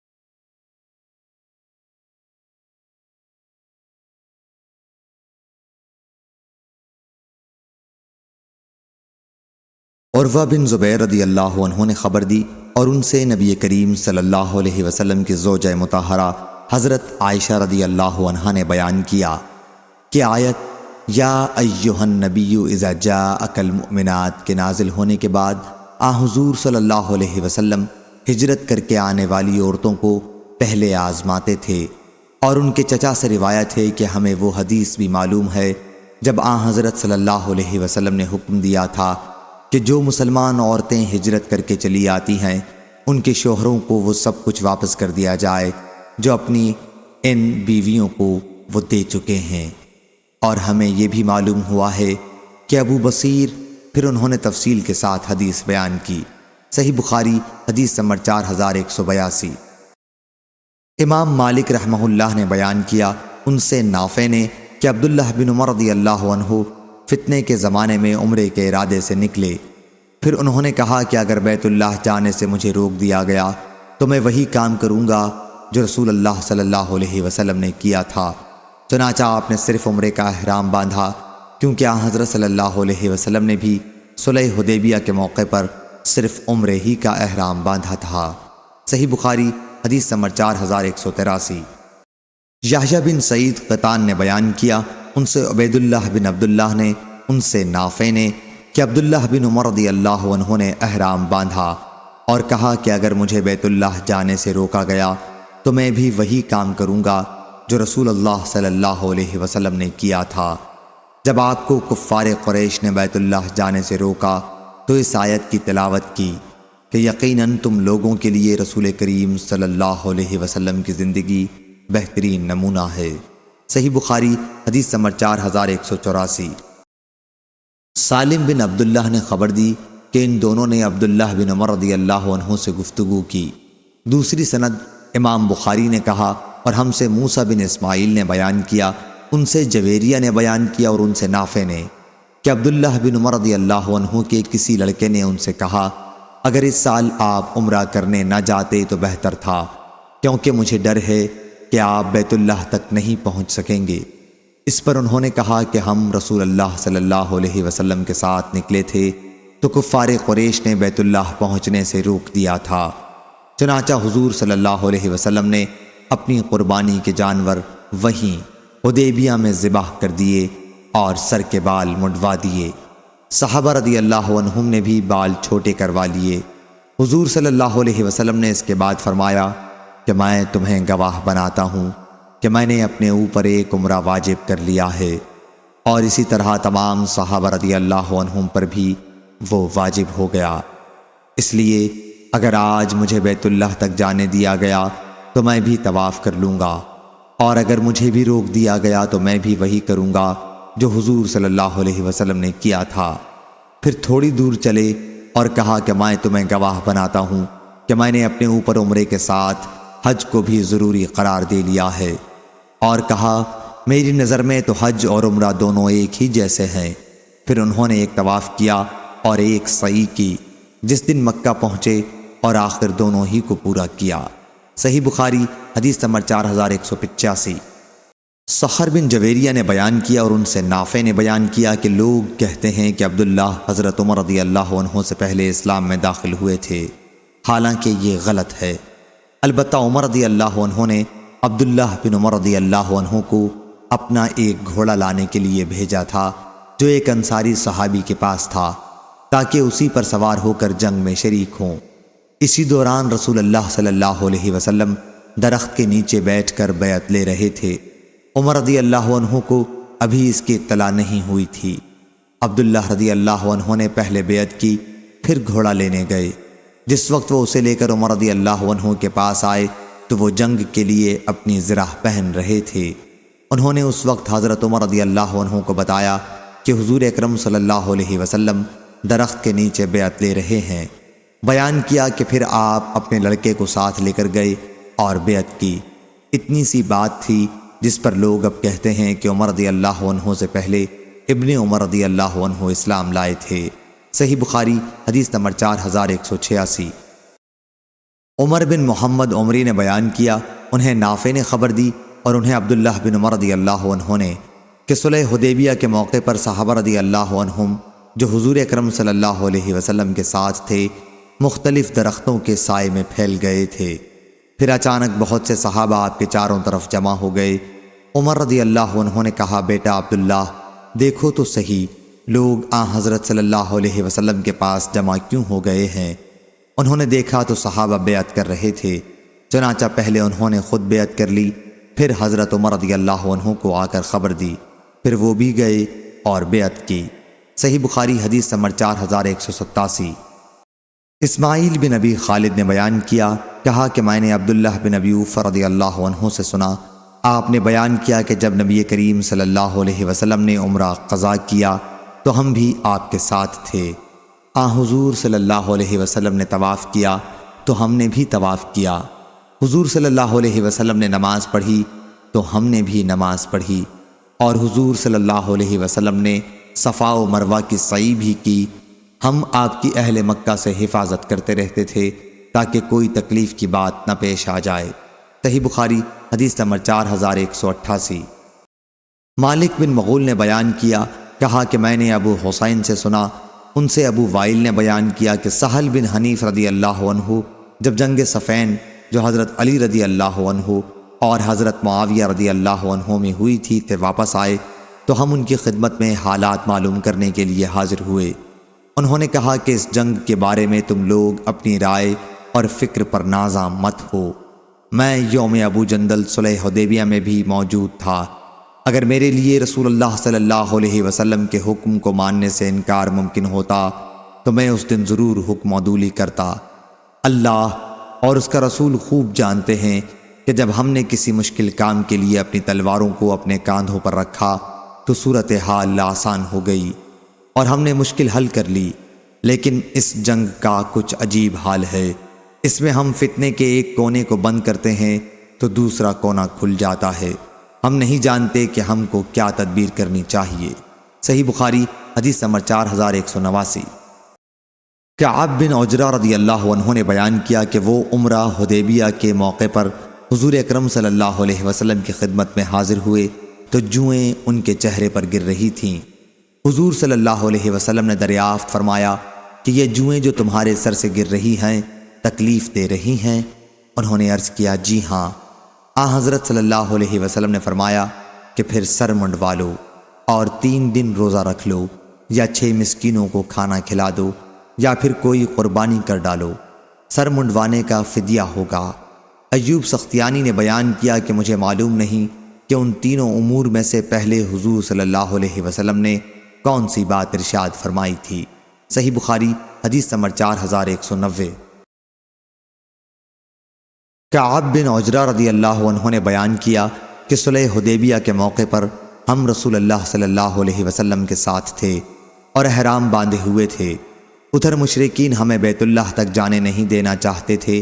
انہوں نے بیان کیا کہ میرے سر پر بال بڑے بڑے تھے جن سے جوئیں میرے چہرے پر گرنے لگیں۔ حضور صلی اللہ علیہ وسلم نے مجھے دیکھ کر دریافت فرمایا، کیا یہ جوئیں تکلیف دے رہی ہیں؟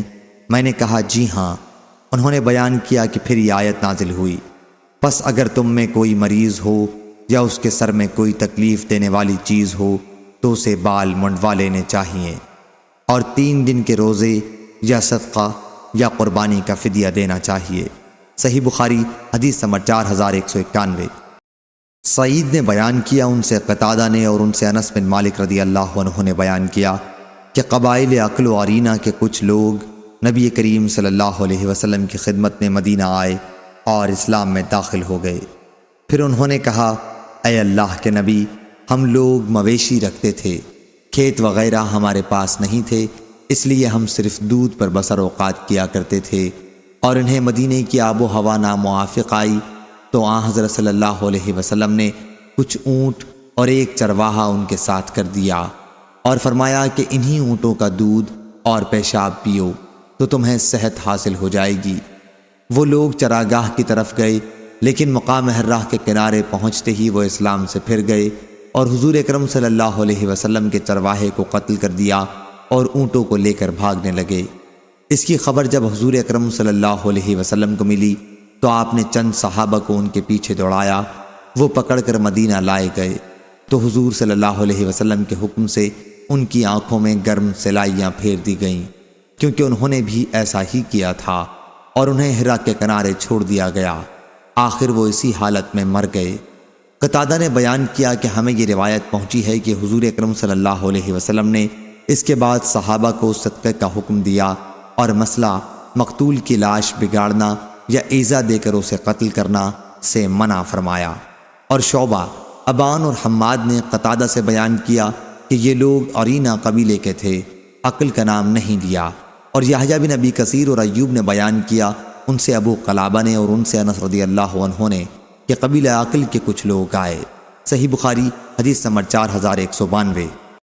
حماد بن زید نے بیان کیا، کہا ہم سے ایوب، اور حجاج صواف نے بیان کیا، کہا ہم سے ابو قلابہ کے مولا ابو رجا نے بیان کیا، وہ ابو قلابہ کے ساتھ شام میں تھے کہ خلیفہ عمر بن عبدالعزیز نے ایک دن لوگوں سے مشورہ کیا کہ اس قسامہ کے بارے میں تمہاری کیا رائے ہے؟ لوگوں نے کہا کہ یہ حق ہے، اس کا فیصلہ رسول اللہ صلی اللہ علیہ وسلم اور پھر خلفائے راشدین آپ سے پہلے کرتے رہے ہیں۔ ابو رجا نے بیان کیا کہ اس وقت ابو قلابہ عمر بن عبدالعزیز رحمہ اللہ کے تخت کے پیچھے تھے۔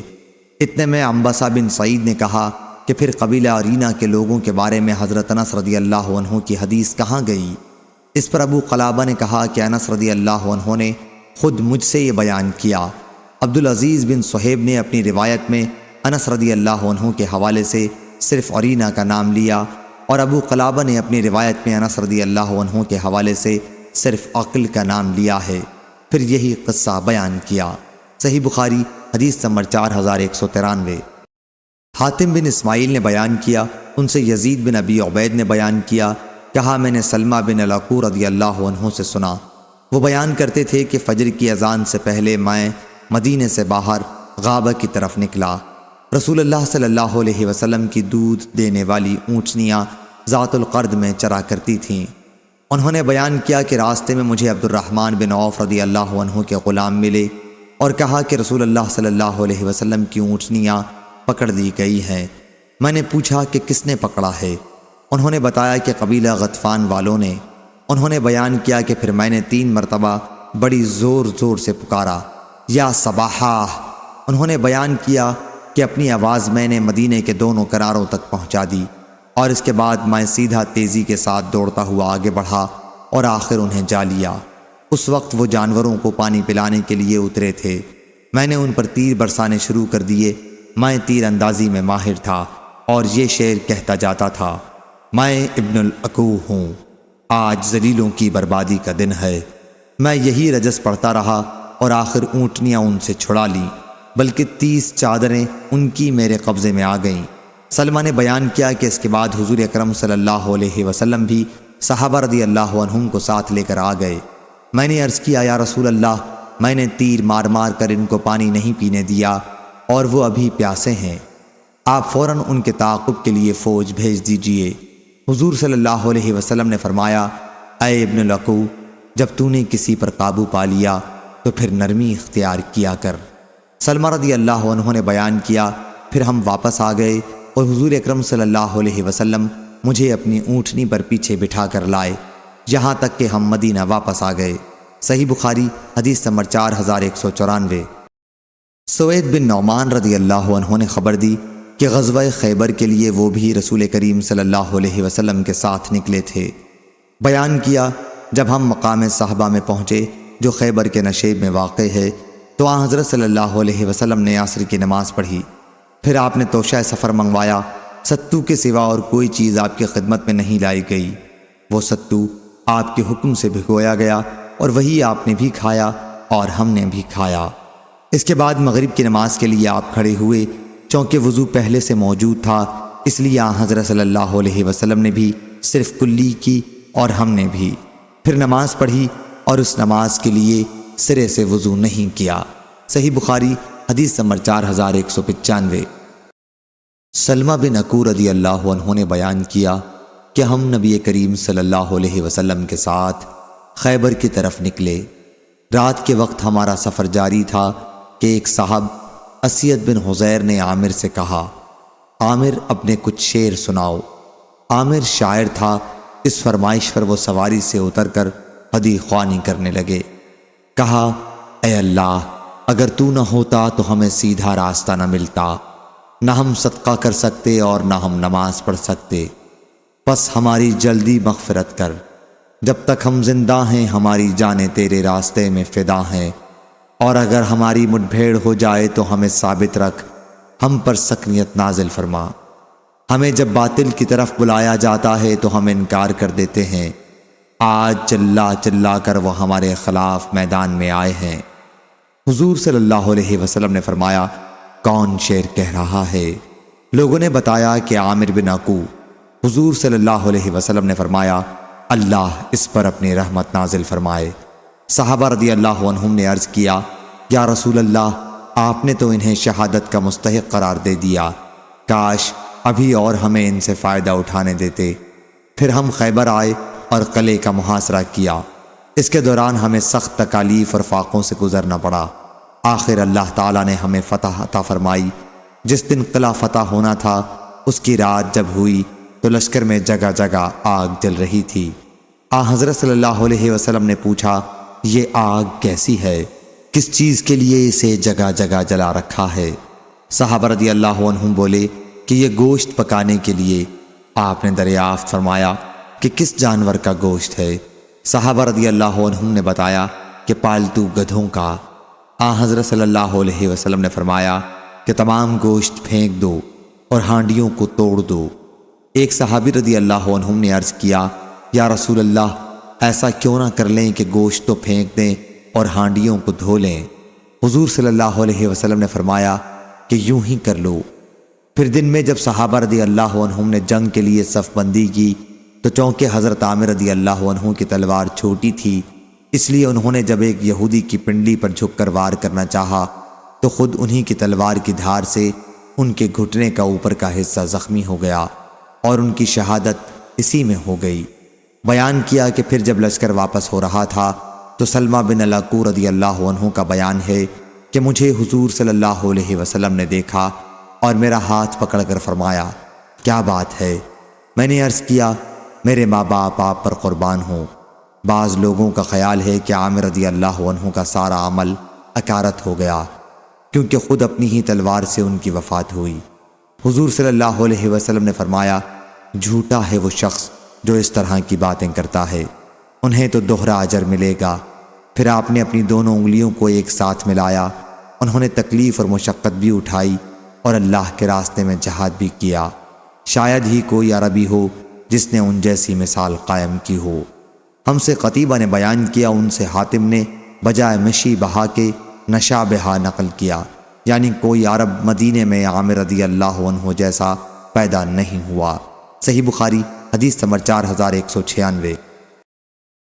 امام مالک رحمہ اللہ نے خبر دی، انہیں حمید طویل نے اور انہیں انس رضی اللہ عنہ نے، کہ رسول اللہ صلی اللہ علیہ وسلم خیبر رات کے وقت پہنچے۔ آپ کا قاعدہ تھا کہ جب کسی قوم پر حملہ کرنے کے لیے رات کے وقت موقع پر پہنچتے تو فوراً ہی حملہ نہیں کرتے، بلکہ صبح ہو جاتی جب کرتے۔ چنانچہ صبح کے وقت یہودی اپنے کلہاڑے اور ٹوکے لے کر باہر نکلے، لیکن جب انہوں نے حضور صلی اللہ علیہ وسلم کو دیکھا تو شور کرنے لگے کہ محمد، خدا کی قسم محمد لشکر لے کر آ گیا۔ حضور صلی اللہ علیہ وسلم نے فرمایا، خیبر برباد ہوا۔ ہم جب کسی قوم کے میدان میں اتر جاتے ہیں تو ڈرائے ہوئے لوگوں کی صبح بری ہو جاتی ہے۔ صحیح بخاری حدیث نمبر 4197۔ ابن عینہ نے خبر دی، کہا ہم سے ایوب نے بیان کیا، ان سے محمد بن سیرین نے، اور ان سے انس بن مالک رضی اللہ عنہ نے بیان کیا کہ ہم خیبر صبح کے وقت پہنچے۔ یہودی اپنے پھاوڑے وغیرہ لے کر باہر آئے، لیکن جب انہوں نے حضور اکرم صلی اللہ علیہ وسلم کو دیکھا تو چلانے لگے، محمد، خدا کی قسم محمد صلی اللہ علیہ وسلم لشکر لے کر آ گئے۔ آپ نے فرمایا کہ اللہ کی ذات سب سے بلند و برتر ہے، یقیناً جب ہم کسی قوم کے میدان میں اتر جائیں تو پھر ڈرائے ہوئے لوگوں کی صبح بری ہو جاتی ہے۔ پھر ہمیں وہاں گدھے کا گوشت ملا، لیکن حضور صلی اللہ علیہ وسلم کی طرف سے اعلان کرنے والے نے اعلان کیا کہ اللہ اور اس کے رسول تمہیں گدھے کا گوشت کھانے سے منع کرتے ہیں کہ یہ ناپاک ہے۔ صحیح بخاری حدیث نمبر 4198۔ ایوب نے بیان کیا ان سے محمد نے اور ان سے انس بن مالک رضی اللہ عنہ نے کہ رسول اللہ صلی اللہ علیہ وسلم کی خدمت میں ایک آنے والے نے حاضر ہو کر عرض کیا کہ گدھے کا گوشت کھایا جا رہا ہے۔ اس پر آپ نے خاموشی اختیار کی۔ پھر دوبارہ وہ حاضر ہوئے اور عرض کیا کہ گدھے کا گوشت کھایا جا رہا ہے۔ حضرت صلی اللہ علیہ وسلم اس مرتبہ بھی خاموش رہے۔ پھر وہ تیسری مرتبہ آئے اور عرض کیا کہ گدھے ختم ہو گئے۔ اس کے بعد حضور اکرم صلی اللہ علیہ وسلم نے ایک منادی سے اعلان کرایا کہ اللہ اور اس کے رسول صلی اللہ علیہ وسلم تمہیں پالتو گدھوں کے گوشت کے کھانے سے منع کرتے ہیں۔ چنانچہ تمام ہانڈیاں الٹ دی گئیں، حالانکہ وہ گوشت کے ساتھ جوش مار رہی تھیں۔ صحیح بخاری حدیث نمبر 4199۔ حماد بن زید نے بیان کیا ان سے ثابت نے اور ان سے انس بن مالک رضی اللہ عنہ نے کہ نبی کریم صلی اللہ علیہ وسلم نے صبح کی نماز خیبر کے قریب پہنچ کر ادا کی۔ ابھی اندھیرا تھا، پھر فرمایا اللہ کی ذات سب سے بلند و برتر ہے، خیبر برباد ہوا۔ یقیناً جب ہم کسی قوم کے میدان میں اتر جاتے ہیں تو ڈرائے ہوئے لوگوں کی صبح بری ہو جاتی ہے۔ پھر یہودی گلیوں میں ڈرتے ہوئے نکلے۔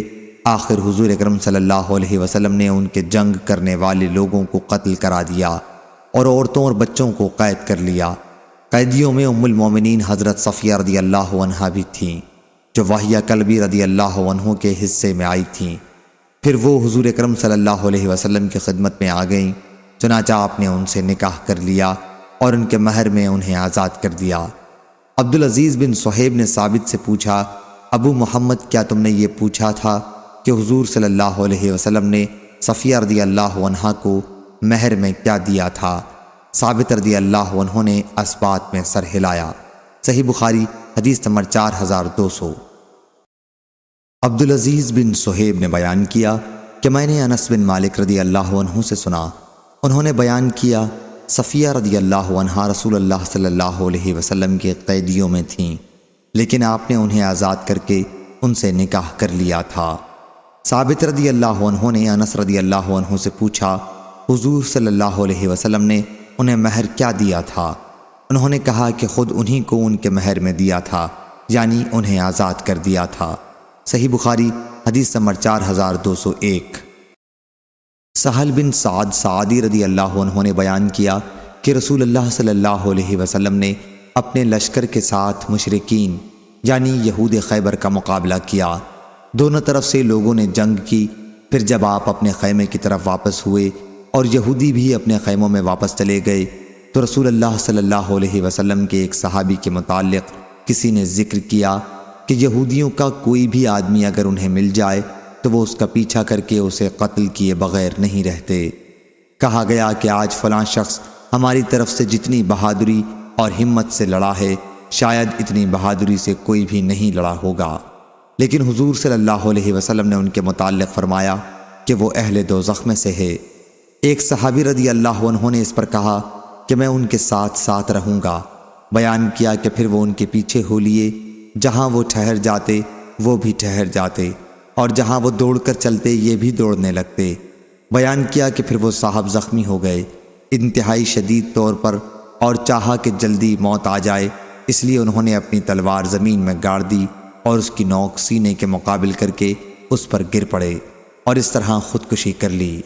اب دوسرے صحابی جو ان کی جستجو میں لگے ہوئے تھے حضور اکرم صلی اللہ علیہ وسلم کی خدمت میں حاضر ہوئے اور عرض کیا میں گواہی دیتا ہوں کہ آپ اللہ کے رسول ہیں۔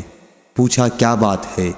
ان صحابی رضی اللہ عنہ نے عرض کیا کہ جن کے متعلق ابھی یہاں حضرت صلی اللہ علیہ وسلم نے فرمایا تھا کہ وہ اہل دوزخ میں سے ہیں، تو لوگوں پر آپ کا یہ فرمانا بڑا شاق گزرا تھا۔ میں نے ان سے کہا کہ میں تمہارے لیے ان کے پیچھے پیچھے جاتا ہوں، چنانچہ میں ان کے ساتھ ساتھ رہا۔ ایک موقع پر جب وہ شدید زخمی ہو گئے تو اس خواہش میں کہ موت جلدی آ جائے اپنی تلوار انہوں نے زمین میں گاڑ دی اور اس کی نوک کو اپنے سینے کے سامنے کر کے اس پر گر پڑے، اور اس طرح انہوں نے خود اپنی جان کو ہلاک کر دیا۔ اسی موقع پر آپ نے فرمایا کہ انسان زندگی بھر جنت والوں کے عمل کرتا ہے حالانکہ وہ اہل دوزخ میں سے ہوتا ہے، اسی طرح دوسرا شخص زندگی بھر اہل دوزخ کے عمل کرتا ہے حالانکہ وہ جنتی ہوتا ہے۔ صحیح بخاری حدیث نمبر 4202۔ ابو ہریرہ رضی اللہ عنہ نے بیان کیا کہ ہم خیبر کی جنگ میں شریک تھے۔ رسول اللہ صلی اللہ علیہ وسلم نے ایک صاحب کے متعلق جو آپ کے ساتھ تھے اور خود کو مسلمان کہتے تھے فرمایا کہ یہ شخص اہل دوزخ میں سے ہے۔ پھر جب لڑائی شروع ہوئی تو وہ صاحب بڑی پامردی سے لڑے اور بہت زیادہ زخمی ہو گئے۔ ممکن تھا کہ کچھ لوگ شبے میں پڑ جاتے، لیکن ان صاحب کے لیے زخموں کی تکلیف ناقابل برداشت تھی، چنانچہ انہوں نے اپنے ترکش میں سے تیر نکالا اور اپنے سینے میں چبھو دیا۔ یہ منظر دیکھ کر مسلمان دوڑتے ہوئے حضور اکرم صلی اللہ علیہ وسلم کی خدمت میں حاضر ہوئے اور عرض کیا یا رسول اللہ، اللہ تعالیٰ نے آپ کا فرمان سچ کر دکھایا، اس شخص نے خود اپنے سینے میں تیر چبھو کر خودکشی کر لی ہے۔ اس پر حضور صلی اللہ علیہ وسلم نے فرمایا اے فلاں جا اور اعلان کر دے کہ جنت میں صرف مومن ہی داخل ہوں گے۔ یوں اللہ تعالیٰ اپنے دین کی مدد فاجر شخص سے بھی لے لیتا ہے۔ اس روایت کی مطابقت معمر نے زہری سے کی۔ صحیح بخاری حدیث نمبر 4203۔ سعید بن مسیب اور عبد الرحمن بن عبداللہ بن کعب نے خبر دی، ان سے حضرت ابو ہریرہ رضی اللہ عنہ نے بیان کیا کہ ہم رسول اللہ صلی اللہ علیہ وسلم کے ساتھ غزوہ خیبر میں موجود تھے، اور ابن المبارک نے بیان کیا، ان سے یونس نے، ان سے زہری نے، ان سے سعید بن مسیب رضی اللہ عنہ نے، اور ان سے نبی کریم صلی اللہ علیہ وسلم نے۔ اس روایت کی مطابقت صالح نے زہری سے کی اور زبیدی نے بیان کیا، انہیں زہری نے خبر دی، انہیں عبد الرحمن بن کعب نے خبر دی، اور انہیں عبید اللہ بن کعب نے خبر دی کہ مجھے ان صحابی نے خبر دی جو رسول اللہ صلی اللہ علیہ وسلم کے ساتھ غزوہ خیبر میں موجود تھے۔ زہری نے بیان کیا اور مجھے عبید اللہ بن عبداللہ اور سعید بن مسیب رضی اللہ عنہ نے خبر دی رسول اللہ صلی اللہ علیہ وسلم سے۔ صحیح بخاری حدیث نمبر 4204۔ عبد الواحد نے بیان کیا، ان سے عاصم نے، ان سے ابو عثمان اور ان سے ابو موسیٰ اشعری رضی اللہ عنہ نے بیان کیا کہ جب رسول اللہ صلی اللہ علیہ وسلم نے خیبر پر لشکر کشی کی، یا یوں بیان کیا کہ جب رسول اللہ صلی اللہ علیہ وسلم خیبر کی طرف روانہ ہوئے تو راستے میں لوگ ایک وادی میں پہنچے اور بلند آواز کے ساتھ تکبیر کہنے لگے، اللہ اکبر اللہ اکبر، لا الہ الا اللہ، اللہ سب سے بلند و برتر ہے، اللہ سب سے بلند و برتر ہے، اللہ کے سوا کوئی معبود نہیں۔ حضور صلی اللہ علیہ وسلم نے فرمایا اپنی جانوں پر رحم کرو، تم کسی بہرے کو یا ایسے شخص کو نہیں پکار رہے ہو جو تم سے دور ہو، جسے تم پکار رہے ہو وہ سب سے زیادہ سننے والا اور تمہارے بہت نزدیک ہے، بلکہ وہ تمہارے ساتھ ہے۔ میں حضور اکرم صلی اللہ علیہ وسلم کے سواری کے پیچھے تھا، میں نے جب لا حول ولا قوت الا باللہ کہا تو حضور صلی اللہ علیہ وسلم نے سن لیا۔ آپ نے فرمایا عبداللہ بن قیس، میں نے کہا لبیک یا رسول اللہ۔ آپ نے فرمایا کیا میں تمہیں ایک ایسا کلمہ نہ بتا دوں جو جنت کے خزانوں میں سے ایک خزانہ ہے؟ میں نے عرض کیا ضرور بتائیے یا رسول اللہ، میرے ماں باپ آپ پر قربان ہوں۔ حضور صلی اللہ علیہ وسلم نے فرمایا کہ وہ کلمہ یہی ہے، لا حول ولا قوت الا باللہ، یعنی گناہوں سے بچنا اور نیکی کرنا۔ یہ اسی وقت ممکن ہے جب اللہ کی مدد شامل حال ہو۔ صحیح بخاری حدیث نمبر 4205۔ یزید بن ابی عبید نے بیان کیا، کہا کہ میں نے سلمہ بن عقور رضی اللہ عنہ کی پنڈلی میں ایک زخم کا نشان دیکھ کر ان سے پوچھا، اے ابو مسلم یہ زخم کیا ہے؟ انہوں نے بتایا کہ غزوہ خیبر میں مجھے یہ زخم لگا تھا۔ لوگ کہنے لگے کہ سلمہ زخمی ہو گیا، چنانچہ میں رسول اللہ صلی اللہ علیہ وسلم کی خدمت میں حاضر ہوا اور آپ نے 3 مرتبہ اس پر دم کیا۔ اس کی برکت سے آج تک مجھے اس زخم سے کوئی تکلیف نہیں ہوئی۔ صحیح بخاری حدیث نمبر 4206۔ سہل بن سعد سعدی رضی اللہ عنہ نے بیان کیا کہ ایک غزوہ خیبر میں نبی کریم صلی اللہ علیہ وسلم اور مشرکین کا مقابلہ ہوا اور خوب جم کر جنگ ہوئی۔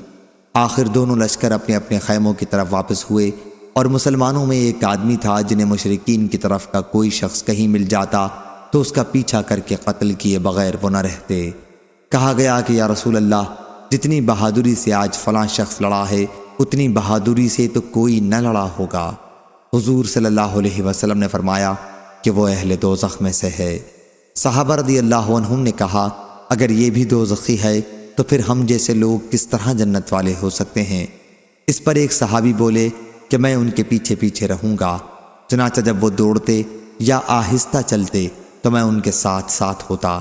آخر وہ زخمی ہوئے اور چاہا کہ موت جلدی آ جائے، اس لیے وہ تلوار کا قبضہ زمین میں گاڑ کر اس کی نوک سینے کے مقابل کر کے اس پر گر پڑے۔ اس طرح سے اس نے خودکشی کر لی۔ اب وہ صحابی رسول اللہ صلی اللہ علیہ وسلم کی خدمت میں حاضر ہوئے اور کہا کہ میں گواہی دیتا ہوں کہ آپ اللہ کے رسول ہیں۔ آپ نے پوچھا کہ کیا بات ہے؟ انہوں نے تفصیل بتائی تو آپ نے فرمایا کہ ایک شخص بظاہر جنتیوں جیسے عمل کرتا رہتا ہے حالانکہ وہ اہل دوزخ میں سے ہوتا ہے، اسی طرح ایک دوسرا شخص بظاہر دوزخیوں کے سے عمل کرتا رہتا ہے حالانکہ وہ جنتی ہوتا ہے۔ صحیح بخاری حدیث نمبر 4207۔ ابو عمران نے بیان کیا کہ انس بن مالک رضی اللہ عنہ نے بصرہ کی مسجد میں جمعہ کے دن لوگوں کو دیکھا کہ ان کے سروں پر چادریں ہیں جن پر پھول کڑھے ہوئے ہیں۔ انہوں نے کہا کہ یہ لوگ اس وقت خیبر کے یہودیوں کی طرح معلوم ہوتے ہیں۔ صحیح بخاری حدیث نمبر 4208۔ سلمہ رضی اللہ عنہ نے بیان کیا کہ علی رضی اللہ عنہ غزوہ خیبر میں رسول اللہ صلی اللہ علیہ وسلم کے ساتھ نہ جا سکے تھے کیونکہ آشوب چشم میں مبتلا تھے۔ جب حضرت صلی اللہ علیہ وسلم جا چکے تو انہوں نے سوچا اب میں حضور اکرم صلی اللہ علیہ وسلم کے ساتھ غزوے میں بھی شریک نہ ہوں گا۔ چنانچہ وہ بھی آ گئے۔ جس دن خیبر فتح ہونا تھا جب اس کی رات آئی تو حضور صلی اللہ علیہ وسلم نے فرمایا کہ کل میں اسلامی علم اس شخص کو دوں گا، یا فرمایا کہ علم وہ شخص لے گا جسے اللہ اور اس کا رسول عزیز رکھتے ہیں اور جس کے ہاتھ پر فتح حاصل ہوگی۔ ہم سبھی اس سعادت کے امیدوار تھے، لیکن کہا گیا کہ یہ ہیں علی رضی اللہ عنہ، اور حضور صلی اللہ علیہ وسلم نے انہی کو جھنڈا دیا اور انہی کے ہاتھ پر خیبر فتح ہوا۔ صحیح بخاری حدیث نمبر 4209۔ ابو حازم نے بیان کیا، انہوں نے کہا کہ مجھے سہل بن سعد رضی اللہ عنہ نے خبر دی کہ غزوہ خیبر میں رسول اللہ صلی اللہ علیہ وسلم نے فرمایا تھا کل میں جھنڈا ایک ایسے شخص کو دوں گا جس کے ہاتھوں پر اللہ تعالیٰ فتح عطا فرمائے گا، اور جو اللہ اور اس کے رسول سے محبت رکھتا ہے اور اللہ اور اس کے رسول بھی اسے عزیز رکھتے ہیں۔ راوی نے بیان کیا کہ وہ رات سب کی اس فکر میں گزر گئی کہ دیکھیں حضور اکرم صلی اللہ علیہ وسلم علم کسے عطا فرماتے ہیں۔ صبح ہوئی تو سب خدمت نبوی صلی اللہ علیہ وسلم میں حاضر ہوئے اور اس امید کے ساتھ کہ علم انہی کو ملے گا، لیکن حضور صلی اللہ علیہ وسلم نے دریافت فرمایا علی ابن ابی طالب کہاں ہیں؟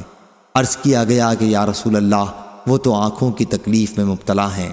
حضرت صلی اللہ علیہ وسلم نے فرمایا کہ انہیں بلا لاؤ۔ جب وہ لائے گئے تو حضور صلی اللہ علیہ وسلم نے اپنا تھوک ان کی آنکھوں میں لگا دیا اور ان کے لیے دعا کی۔ اس دعا کی برکت سے ان کی آنکھیں اتنی اچھی ہو گئیں جیسے پہلے کوئی بیماری ہی نہیں تھی۔ حضرت علی رضی اللہ عنہ نے علم سنبھال کر عرض کیا یا رسول اللہ میں ان سے اس وقت تک جنگ کروں گا جب تک وہ ہمارے ہی جیسے نہ ہو جائیں۔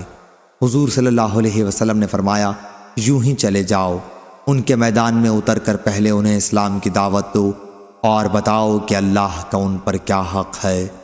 خدا کی قسم اگر تمہارے ذریعے ایک شخص کو بھی ہدایت مل جائے تو یہ تمہارے لیے سرخ اونٹوں سے بہتر ہے۔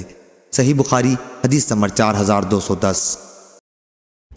یعقوب بن عبد الرحمن نے بیان کیا دوسری سند، اور مجھ سے احمد نے بیان کیا، کہا ہم سے ابن وہب نے بیان کیا کہا کہ مجھے یعقوب بن عبد الرحمن ظاہری نے خبر دی، انہیں مطلب کے مولا عمرو نے اور ان سے انس بن مالک رضی اللہ عنہ نے بیان کیا کہ ہم خیبر آئے، پھر جب اللہ تعالیٰ نے حضرت صلی اللہ علیہ وسلم کو خیبر کی فتح عنایت فرمائی تو آپ کے سامنے صفیہ بنت حی بن اخطب رضی اللہ عنہ کی خوبصورتی کا کسی نے ذکر کیا۔ ان کے شوہر قتل ہو گئے تھے اور ان کی شادی ابھی نئی ہوئی تھی، اس لیے حضور صلی اللہ علیہ وسلم نے انہیں اپنے لیے لے لیا اور انہیں ساتھ لے کر حضور صلی اللہ علیہ وسلم روانہ ہوئے۔ آخر جب ہم مقام صد صحبہ میں پہنچے تو ام المومنین صفیہ رضی اللہ عنہا حیض سے پاک ہوئیں اور حضور صلی اللہ علیہ وسلم نے ان کے ساتھ خلوت فرمائی۔ پھر آپ نے حیض بنایا جو کھجور کے ساتھ گھی اور پنیر وغیرہ ملا کر بنایا جاتا ہے، اور اسے چھوٹے سے ایک دسترخوان پر رکھ کر مجھ کو حکم فرمایا کہ جو لوگ تمہارے قریب ہیں انہیں بلا لو۔ ام المومنین حضرت صفیہ رضی اللہ عنہا کا حضرت صلی اللہ علیہ وسلم کی طرف سے یہی ولیمہ تھا۔ پھر ہم مدینے کے لیے روانہ ہوئے تو میں نے دیکھا کہ نبی کریم صلی اللہ علیہ وسلم نے حضرت صفیہ رضی اللہ عنہا کے لیے ابا اونٹ کی کوہان میں باندھ دی تاکہ پیچھے سے وہ اسے پکڑے رہیں، اور آپ نے اونٹ کے پاس بیٹھ کر اپنا گھٹنا اس پر رکھا اور صفیہ رضی اللہ عنہا اپنا پاؤں حضرت کے گھٹنے پر رکھ کر سوار ہوئیں۔ صحیح بخاری حدیث نمبر 4211۔ عبد الحمید نے بیان کیا، ان سے سلیمان بن بلال نے، ان سے یحییٰ بن سعید انصاری نے، ان سے حمید طویل نے، اور انہوں نے انس بن مالک رضی اللہ عنہ سے سنا کہ نبی کریم صلی اللہ علیہ وسلم نے صفیہ بنت حی رضی اللہ عنہا کے لیے خیبر کے راستے میں 3 دن تک قیام فرمایا اور آخری دن ان سے خلوت فرمائی، اور وہ بھی امہات المومنین میں شامل ہو گئیں۔ صحیح بخاری حدیث نمبر 4212۔ حمید نے خبر دی اور انہوں نے انس بن مالک رضی اللہ عنہ سے سنا، وہ بیان کرتے تھے کہ نبی کریم صلی اللہ علیہ وسلم نے مدینہ اور خیبر کے درمیان مقام صد صحبہ میں 3 دن تک قیام فرمایا اور وہیں صفیہ رضی اللہ عنہا سے خلوت کی تھی۔ پھر میں نے حضور صلی اللہ علیہ وسلم کی طرف سے مسلمانوں کو ولیمے کی دعوت دی۔ آپ کے ولیمے میں نہ روٹی تھی نہ گوشت تھا، صرف اتنا ہوا کہ آپ نے بلال رضی اللہ عنہ کو دسترخوان بچھانے کا حکم دیا اور وہ بچھا دیا گیا، اس پر کھجور، پنیر اور گھی کا مالیدہ رکھ دیا۔ مسلمانوں نے کہا صفیہ رضی اللہ عنہا امہات المومنین میں سے ہیں یا باندی ہیں؟ کچھ لوگوں نے کہا کہ اگر حضرت صلی اللہ علیہ وسلم نے انہیں پردے میں رکھا تو وہ امہات المومنین میں سے ہوں گی، لیکن اگر آپ نے انہیں پردے میں نہیں رکھا تو پھر یہ اس کی علامت ہوگی کہ وہ باندی ہیں۔ آخر جب کوچ کا وقت ہوا تو حضرت صلی اللہ علیہ وسلم نے ان کے لیے اپنی سواری پر پیچھے بیٹھنے کی جگہ بنائی اور ان کے لیے پردہ کیا۔ صحیح بخاری حدیث نمبر 4213۔ شعبہ بن حجاج نے بیان کیا، دوسری سند، اور مجھ سے عبداللہ بن محمد نے بیان کیا، کہا ہم سے وہب بن جریر نے بیان کیا، ان سے شعبہ نے بیان کیا، ان سے حمید بن ہلال نے، اور ان سے عبداللہ بن مغفل رضی اللہ عنہ نے بیان کیا کہ ہم خیبر کا محاصرہ کیے ہوئے تھے کہ کسی شخص نے چمڑے کی ایک کپی پھینکی جس میں چربی تھی۔ میں اسے اٹھانے کے لیے دوڑا، لیکن میں نے جو مڑ کر دیکھا تو حضور صلی اللہ علیہ وسلم موجود تھے۔ میں شرم میں پانی پانی ہو گیا۔ صحیح بخاری حدیث نمبر 4214۔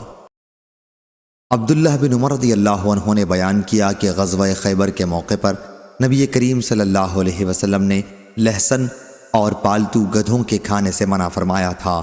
لہسن کھانے کی ممانعت کا ذکر صرف نافع سے منقول ہے اور پالتو گدھوں کے کھانے کی ممانعت صرف سالم سے منقول ہے۔ صحیح بخاری حدیث نمبر 4215۔ امام مالک نے بیان کیا، ان سے ابن شہاب نے بیان کیا، ان سے عبداللہ اور حسن نے جو دونوں محمد بن علی کے صاحبزادے ہیں، ان سے ان کے والد نے اور ان سے حضرت علی بن ابی طالب رضی اللہ عنہ نے کہ رسول کریم صلی اللہ علیہ وسلم نے غزوہ خیبر کے موقع پر عورتوں سے متاع کی ممانعت کی تھی اور پالتو گدھوں کے کھانے کی بھی۔ صحیح بخاری حدیث نمبر 4216۔ عبیداللہ بن عمر نے بیان کیا، ان سے نافع نے اور ان سے عبداللہ بن عمر رضی اللہ عنہ نے بیان کیا کہ نبی کریم صلی اللہ علیہ وسلم نے غزوہ خیبر کے موقع پر پالتو گدھے کا گوشت کھانے کی ممانعت کی تھی۔ صحیح بخاری حدیث نمبر 4217۔ محمد بن عبید نے بیان کیا، انہوں نے کہا ہم سے عبید اللہ نے بیان کیا، ان سے نافع اور سالم نے، اور ان سے عبداللہ بن عمر رضی اللہ عنہ نے بیان کیا کہ نبی کریم صلی اللہ علیہ وسلم نے پالتو گدھوں کے گوشت کی ممانعت کی تھی۔ صحیح بخاری حدیث نمبر 4218۔ حماد بن زید نے بیان کیا، ان سے عمرو نے، ان سے محمد بن علی نے، اور ان سے جابر بن عبداللہ رضی اللہ عنہ نے بیان کیا کہ رسول اللہ صلی اللہ علیہ وسلم نے غزوہ خیبر کے موقع پر گدھے کے گوشت کھانے کی ممانعت کی تھی اور گھوڑوں کے گوشت کھانے کی اجازت دی تھی۔ صحیح بخاری حدیث نمبر 4219۔ شیبانی نے بیان کیا اور انہوں نے ابن ابی اوفا رضی اللہ عنہ سے سنا کہ غزوہ خیبر میں ایک موقع پر ہم بہت بھوکے تھے، ادھر ہانڈیوں میں ابال آ رہا تھا، گدھے کا گوشت پکایا جا رہا تھا اور کچھ پک بھی گئی تھیں کہ نبی کریم صلی اللہ علیہ وسلم کے منادی نے اعلان کیا کہ گدھے کے گوشت کا ایک ذرہ بھی نہ کھاؤ اور اسے پھینک دو۔ ابن ابی اوفا رضی اللہ عنہ نے بیان کیا کہ پھر بعض لوگوں نے کہا کہ حضرت صلی اللہ علیہ وسلم نے اس کی ممانعت اس لیے کی ہے کہ ابھی اس میں سے خمس نہیں نکالا گیا تھا، اور بعض لوگوں کا خیال تھا کہ آپ نے اس کی واقعی ممانعت ہمیشہ کے لیے کر دی ہے کیونکہ یہ گندگی کھاتا ہے۔ صحیح بخاری حدیث نمبر 4220۔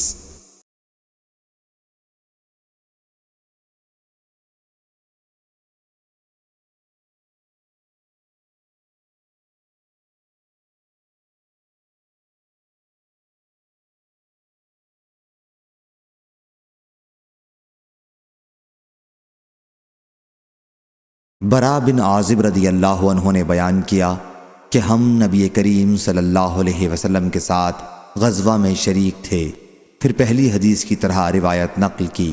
صحیح بخاری حدیث نمبر 4225۔ برا بن عازب رضی اللہ عنہ نے بیان کیا کہ غزوہ خیبر کے موقع پر نبی کریم صلی اللہ علیہ وسلم نے حکم دیا کہ پالتو گدھوں کا گوشت ہم پھینک دیں، کچا بھی اور پکا ہوا بھی، پھر ہمیں اس کے کھانے کا کبھی آپ نے حکم نہیں دیا۔ صحیح بخاری حدیث نمبر 4226۔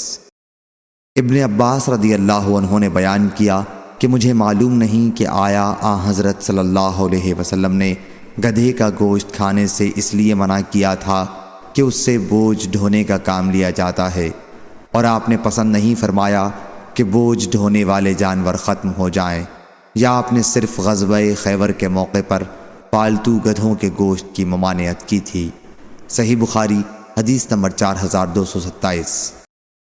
عبداللہ بن عمر رضی اللہ عنہ نے بیان کیا کہ نبی کریم صلی اللہ علیہ وسلم نے غزوہ خیبر میں مال غنیمت سے سواروں کو 2 حصے دیے تھے اور پیدل فوجیوں کو 1 حصہ۔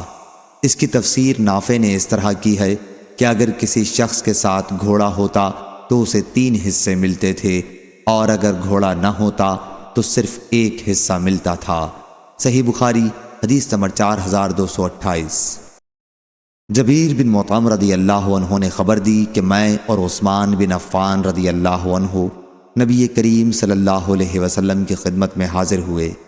ہم نے عرض کیا کہ حضور صلی اللہ علیہ وسلم نے بنو مطلب کو تو خیبر کے خمس میں سے عنایت فرمایا ہے اور ہمیں نظر انداز کر دیا ہے، حالانکہ آپ سے قرابت میں ہم اور وہ برابر تھے۔ حضور صلی اللہ علیہ وسلم نے فرمایا یقیناً بنو ہاشم اور بنو مطلب ایک ہیں۔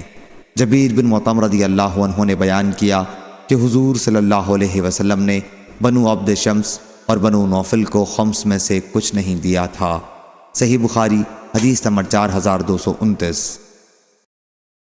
ابو موسیٰ اشعری رضی اللہ عنہ نے بیان کیا کہ جب ہمیں نبی کریم صلی اللہ علیہ وسلم کی ہجرت کے متعلق خبر ملی تو ہم یمن میں تھے، اس لیے ہم بھی حضرت صلی اللہ علیہ وسلم کی خدمت میں ہجرت کی نیت سے نکل پڑے۔ میں اور میرے 2 بھائی، میں دونوں سے چھوٹا تھا۔ میرے ایک بھائی کا نام ابو بردہ رضی اللہ عنہ تھا اور دوسرے کا نام ابو رحم۔ انہوں نے کہا کہ کچھ اوپر 50، یا انہوں نے یوں بیان کیا کہ 53 یا 52 میری قوم کے لوگ ساتھ تھے۔ ہم کشتی پر سوار ہوئے، لیکن ہماری کشتی نے ہمیں نجاشی کے ملک حبشہ میں لا ڈالا۔ وہاں ہماری ملاقات جعفر بن ابی طالب رضی اللہ عنہ سے ہو گئی جو پہلے ہی مکے سے ہجرت کر کے وہاں پہنچ چکے تھے۔ ہم نے وہاں انہی کے ساتھ قیام کیا، پھر ہم سب مدینہ روانہ ہوئے۔ یہاں ہم حضور اکرم صلی اللہ علیہ وسلم کی خدمت میں اس وقت پہنچے جب آپ خیبر فتح کر چکے تھے۔ کچھ لوگ ہم سے یعنی کشتی والوں سے کہنے لگے کہ ہم نے تم سے پہلے ہجرت کی ہے، اور اسماء بنت عمیس رضی اللہ عنہا جو ہمارے ساتھ مدینہ آئی تھیں، ام المومنین حفصہ رضی اللہ عنہا کی خدمت میں حاضر ہوئیں۔ ان سے ملاقات کے لیے وہ بھی نجاشی کے ملک میں ہجرت کر کے چلی گئی تھیں۔ عمر رضی اللہ عنہ بھی حفصہ رضی اللہ عنہا کے گھر پہنچے۔ اس وقت اسماء بنت عمیس رضی اللہ عنہا وہیں تھیں۔ جب عمر رضی اللہ عنہ نے انہیں دیکھا تو دریافت فرمایا کہ یہ کون ہے؟ ام المومنین رضی اللہ عنہا نے بتلایا کہ اسماء بنت عمیس۔ عمر رضی اللہ عنہ نے اس پر کہا، اچھا وہی جو حبشہ سے بحری سفر کر کے آئی ہیں؟ اسماء رضی اللہ عنہا نے کہا، جی ہاں۔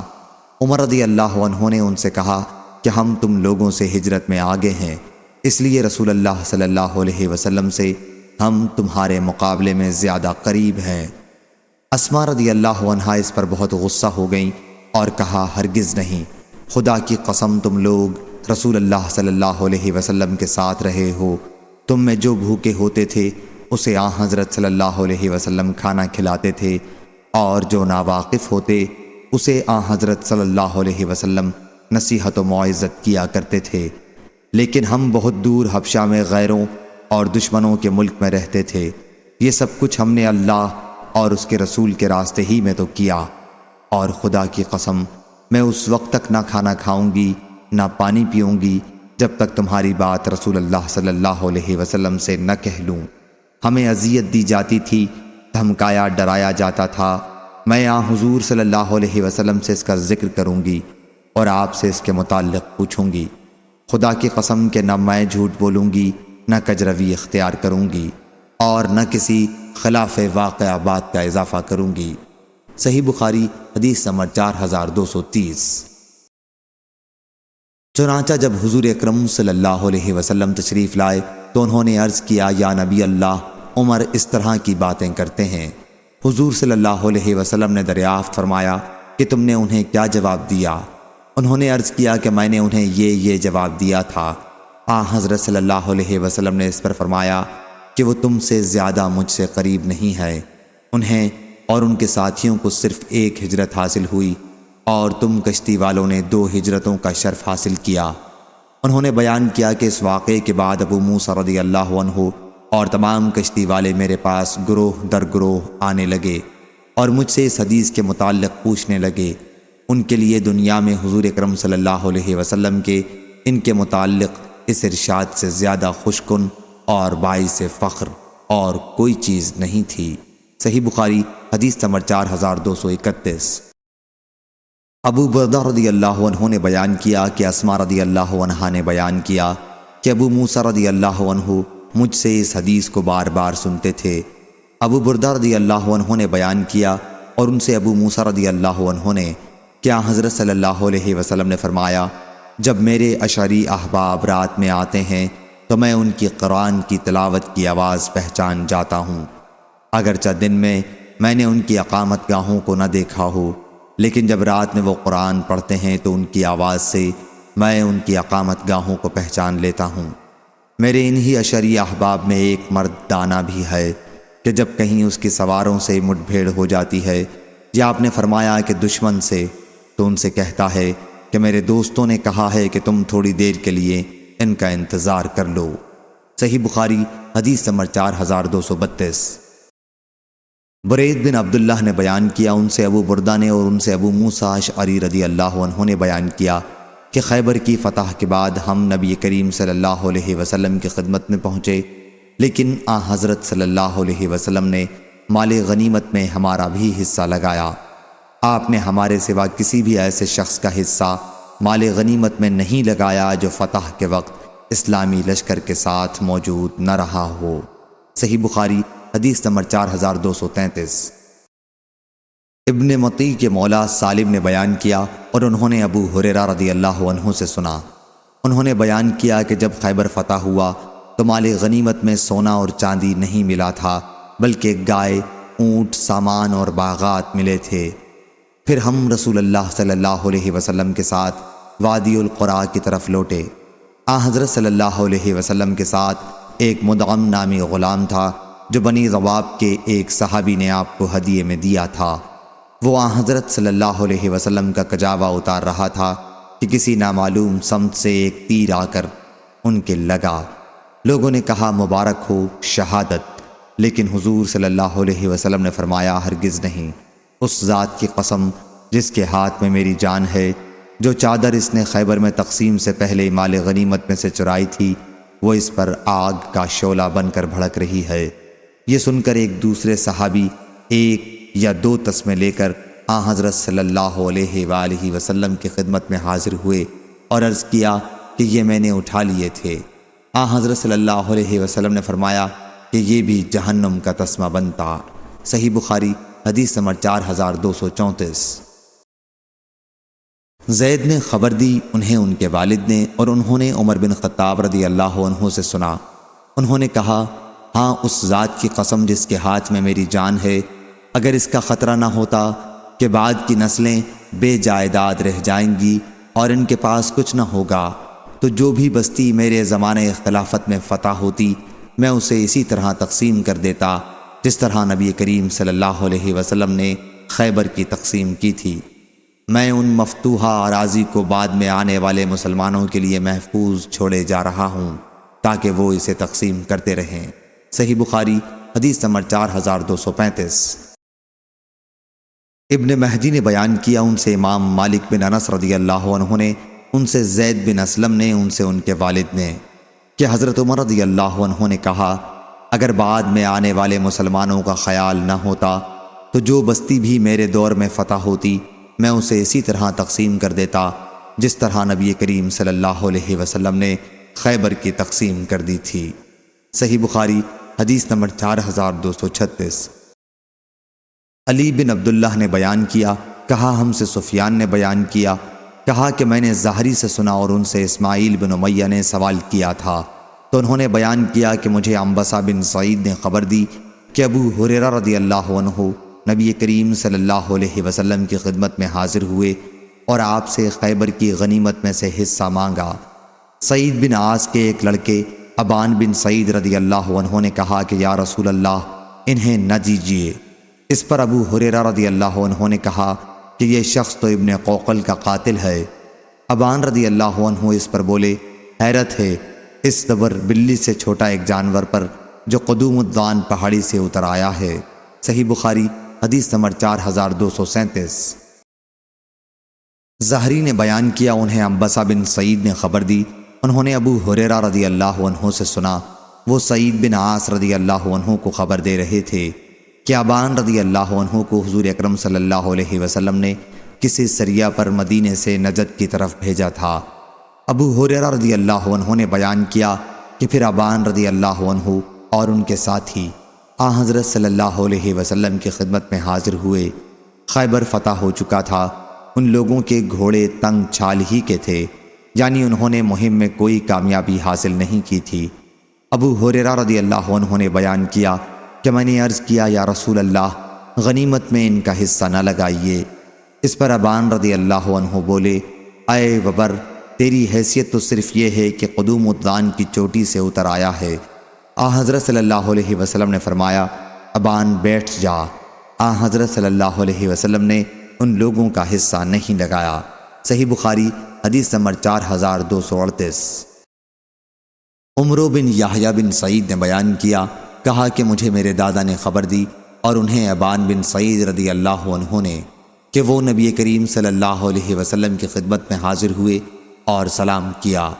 ابو ہریرہ رضی اللہ عنہ بولے کہ یا رسول اللہ یہ تو ابن قوقل کا قاتل ہے، اور ابان رضی اللہ عنہ نے ابو ہریرہ رضی اللہ عنہ سے کہا حیرت ہے اس وبر پر جو قدوم الدان سے ابھی اترا ہے اور مجھ پر عیب لگاتا ہے، ایک ایسے شخص پر کہ جس کے ہاتھ سے اللہ تعالیٰ نے انہیں ابن قوقل رضی اللہ عنہ کو عزت دی اور ایسا نہ ہونے دیا کہ ان کے ہاتھ سے مجھے ذلیل کرتا۔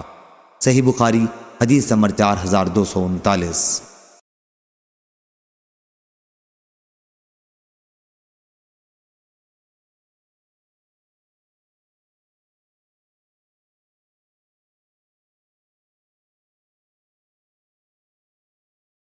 عمارہ نے خبر دی، انہیں اکرمہ نے، اور ان سے ام المومنین حضرت عائشہ رضی اللہ عنہا نے بیان کیا کہ جب خیبر فتح ہوا تو ہم نے کہا کہ اب کھجوروں سے ہمارا جی بھر جائے گا۔ صحیح بخاری حدیث نمبر 4242۔ قرہ بن حبیب نے بیان کیا، کہا ہم سے عبد الرحمن بن عبداللہ ابن دینار نے بیان کیا، ان سے ان کے والد نے، اور ان سے عبداللہ بن عمر رضی اللہ عنہ نے بیان کیا کہ جب تک خیبر فتح نہیں ہوا تھا ہم تنگی میں تھے۔ صحیح بخاری حدیث نمبر 4243۔